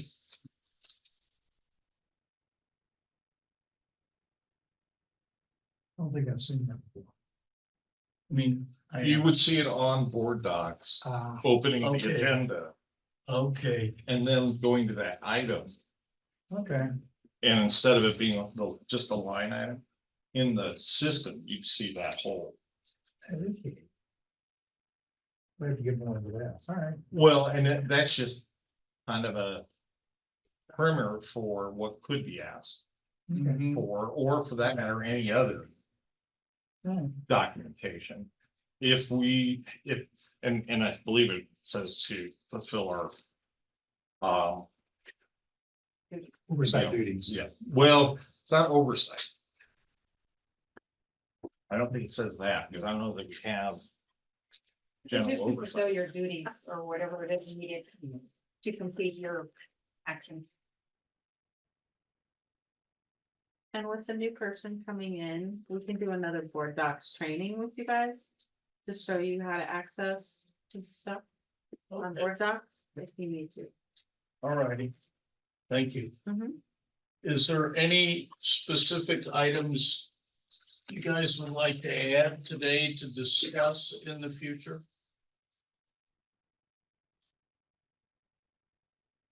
Well, you have the one, I was gonna say, didn't. you know, there, because it's gotta be revealed that we will discuss it next meeting. Next meeting, we need to have an agenda item to talk about. Looking at what staffing we should have in the internal audit.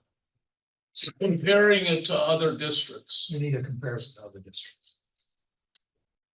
In the state, right up at the district, they talk about peer districts. Who are they? There's just one.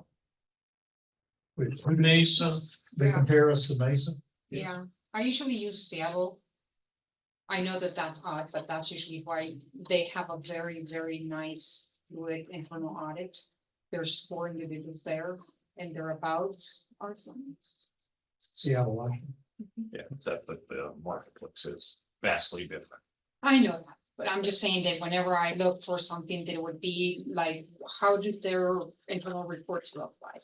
What is their risk management matrix? Things like that, in order to be able to kind of gauge, am I going in the right direction? Excellent. Because there's no, that's usually what I use Yeah. them for. We don't want you reinventing. No, that would be forbidden, yes. Yep. So, yeah. Yep.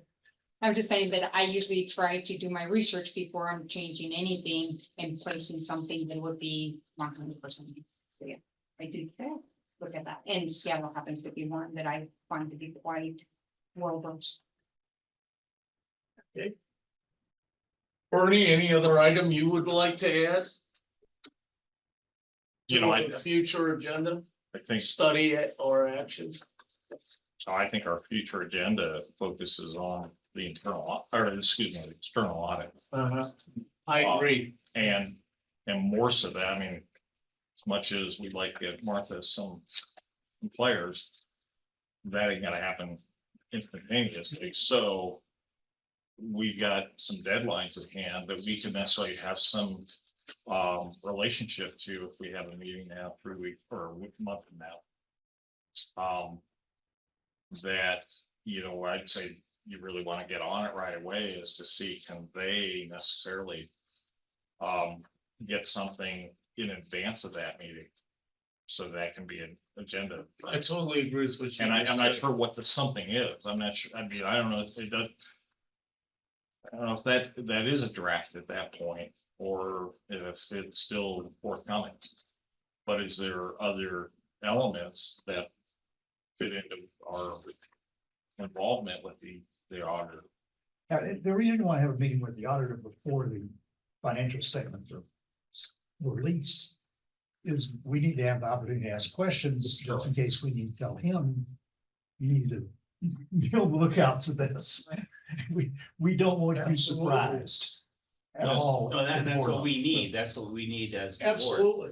He's And that's- right on. That's why. And that's why I said we need to have the audit partner in a meeting with us in executive session. Mm,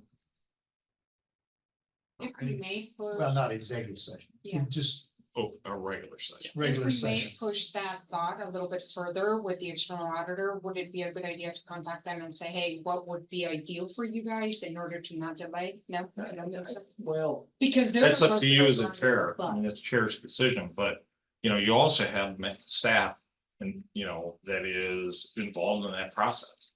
Like you need to Yeah. kind of coordinate that so that it is yeah, connected to. you, him, and. No, him. no, no, no, no, no. No, Yeah, it's I not, it's usually not, just do follow up on it's- whatever they find. it's not an internal audit function. No. It's the financial statement function, which is not, it's not an internal audit function to do the financial statements as a whole. That's right. So, but, you've got somebody who is involved intimately with a schedule that is going on, and the other one who is responding to that schedule. So going to external auditor, you wouldn't necessarily get that schedule or the logistical parts of that schedule identified. What's the timing of those things that are being worked on? What's the timing that he's gonna need to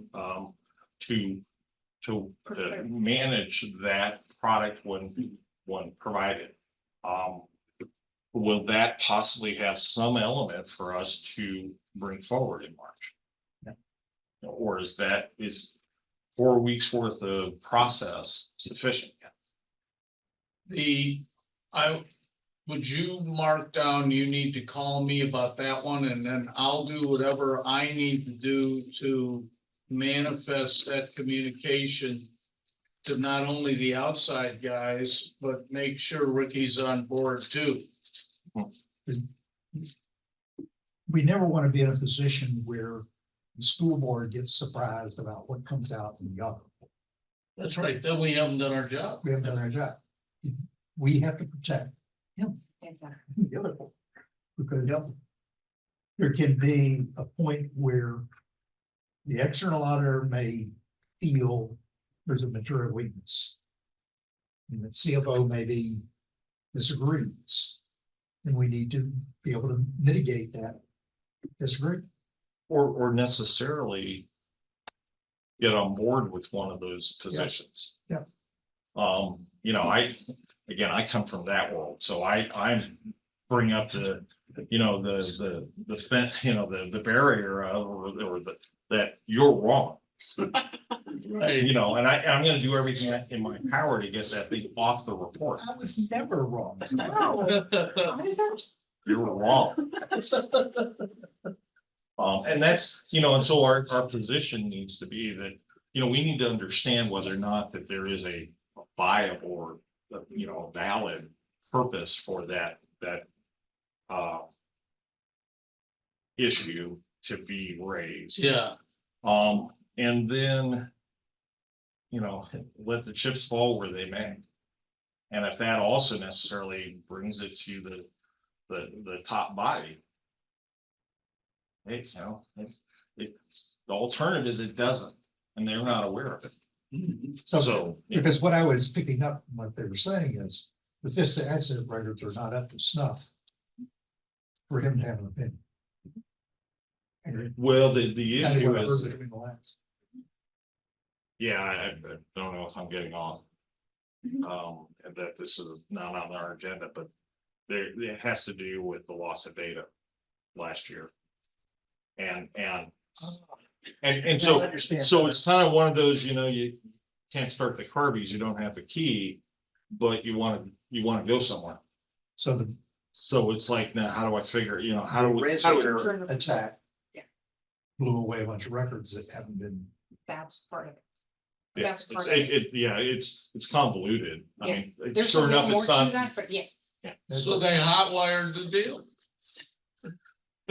Yeah, as long as you don't electrocute yourself, you're good. Yeah, that was a good comment. They lost a little data. Well, and yeah, it, Well, that goes back to internal controls. Because where does the accounting system reside? Is it here or is it in the cloud? Yeah.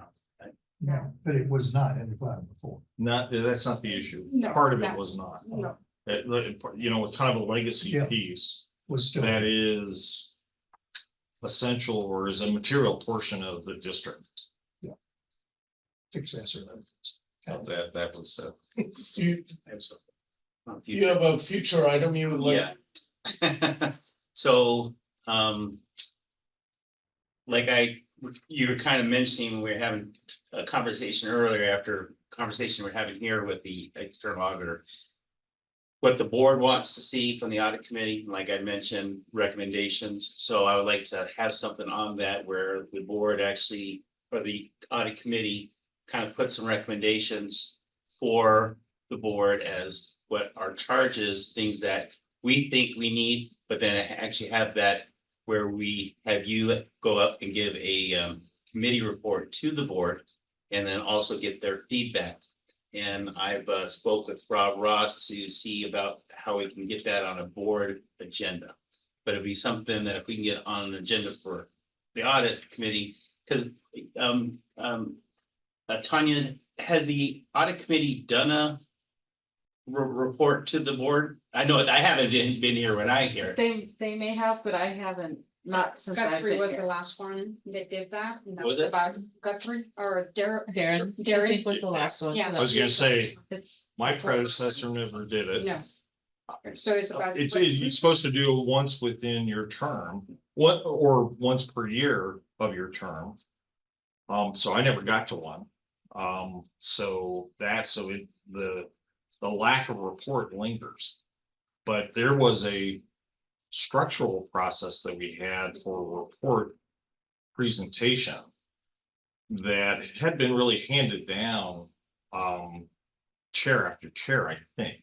Because it's something I saw, and it came to us as a body before it came to you. We opined on it or at least reviewed it. And then the chair made a presentation to, there's also in the charter talks about self-assessment. And that's a different device, and I don't recall that one nearly as much, and I don't recall its structure at all. But it means it's really pre-COVID ish. Darren was the chair through the summer of 19 or 20, I don't recall. I'm sorry, 20 or 21. And that I think, and that he did, we were all remote up until obviously about a year ago. And so he did that, but he had it as an agenda item back then. I'd have to dig in the records I have, if I have, where I have, that has that format that was for the periodic reporting. Do you think that would be buried in your records? Maybe Vanessa or, Yolanda. no, who was, she was here and that was in. Oh, Michelle. Probably. Michelle. But I Michelle work would. in board office, so I can look up in board docs. Well, sure, and it would When be, I- it was part of a board. Yeah, so I uh, can, pre- but I can also work with Dr. Trujillo and, well, Natalie, since she's president now, to see when we can start setting, because we do have 5 committees now. Board committees, to start setting up, because they should be making yearly reports to the board office, so I'll start working on that to get those set on the agenda, so that way we can let audit committee know when. All right, your and time- then Yeah, but let's keep it on our agenda for our next meeting, so we make sure we discuss it through. Where we're gonna go. So that. We won't forget about it, I promise. Apparently not now. It's Bill. I have no other future items. Do you guys? If we don't, that means I can adjourn the meeting by saying adjourn. No, I think you need. Where's, can that be? You want a motion? A motion to adjourn? Do you want a second? All right, adjourn. Oh, we have a couple documents for you guys to sign too. We're back in person now, confirming we're still share. Oh, do you have The minutes. Sure. And I have to start. Yeah. So Kevin needs to sign these. Okay. All right. I think we're making progress. Well, thank you. Enjoyed it. I'm gonna go take care of my disabled dog. That's just a copy of it, yeah. See, there's always something to do, yeah. And we. And that you're recommending for, because I'm gonna put this in my, Oh, super. because we're supposed to, I think I'm gonna be able to get this on the 27th agenda. Oh, great. So you want me to? Either, Right. Yeah, number two, that Martha is not part of it. then I looked at this, and then we need you to send these, Remind- just anywhere right here, just to sign, these are the approval of the minutes. Oh, okay. Oh, stop me. I know, right? So we'll have you send No, these. Stop me, stop me, Okay, thank you. please. I know. There you go. Unfortunate.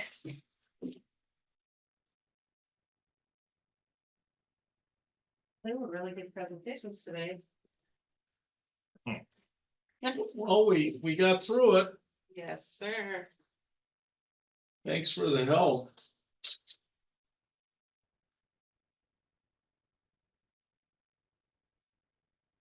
I can get up with them.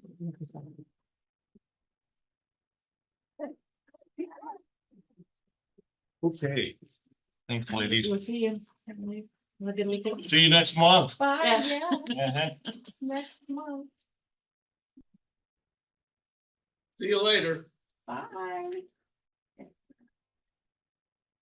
Have a good weekend. You as well. Do I have to end this one? Yeah. Well, you're getting out of here shortly, aren't you?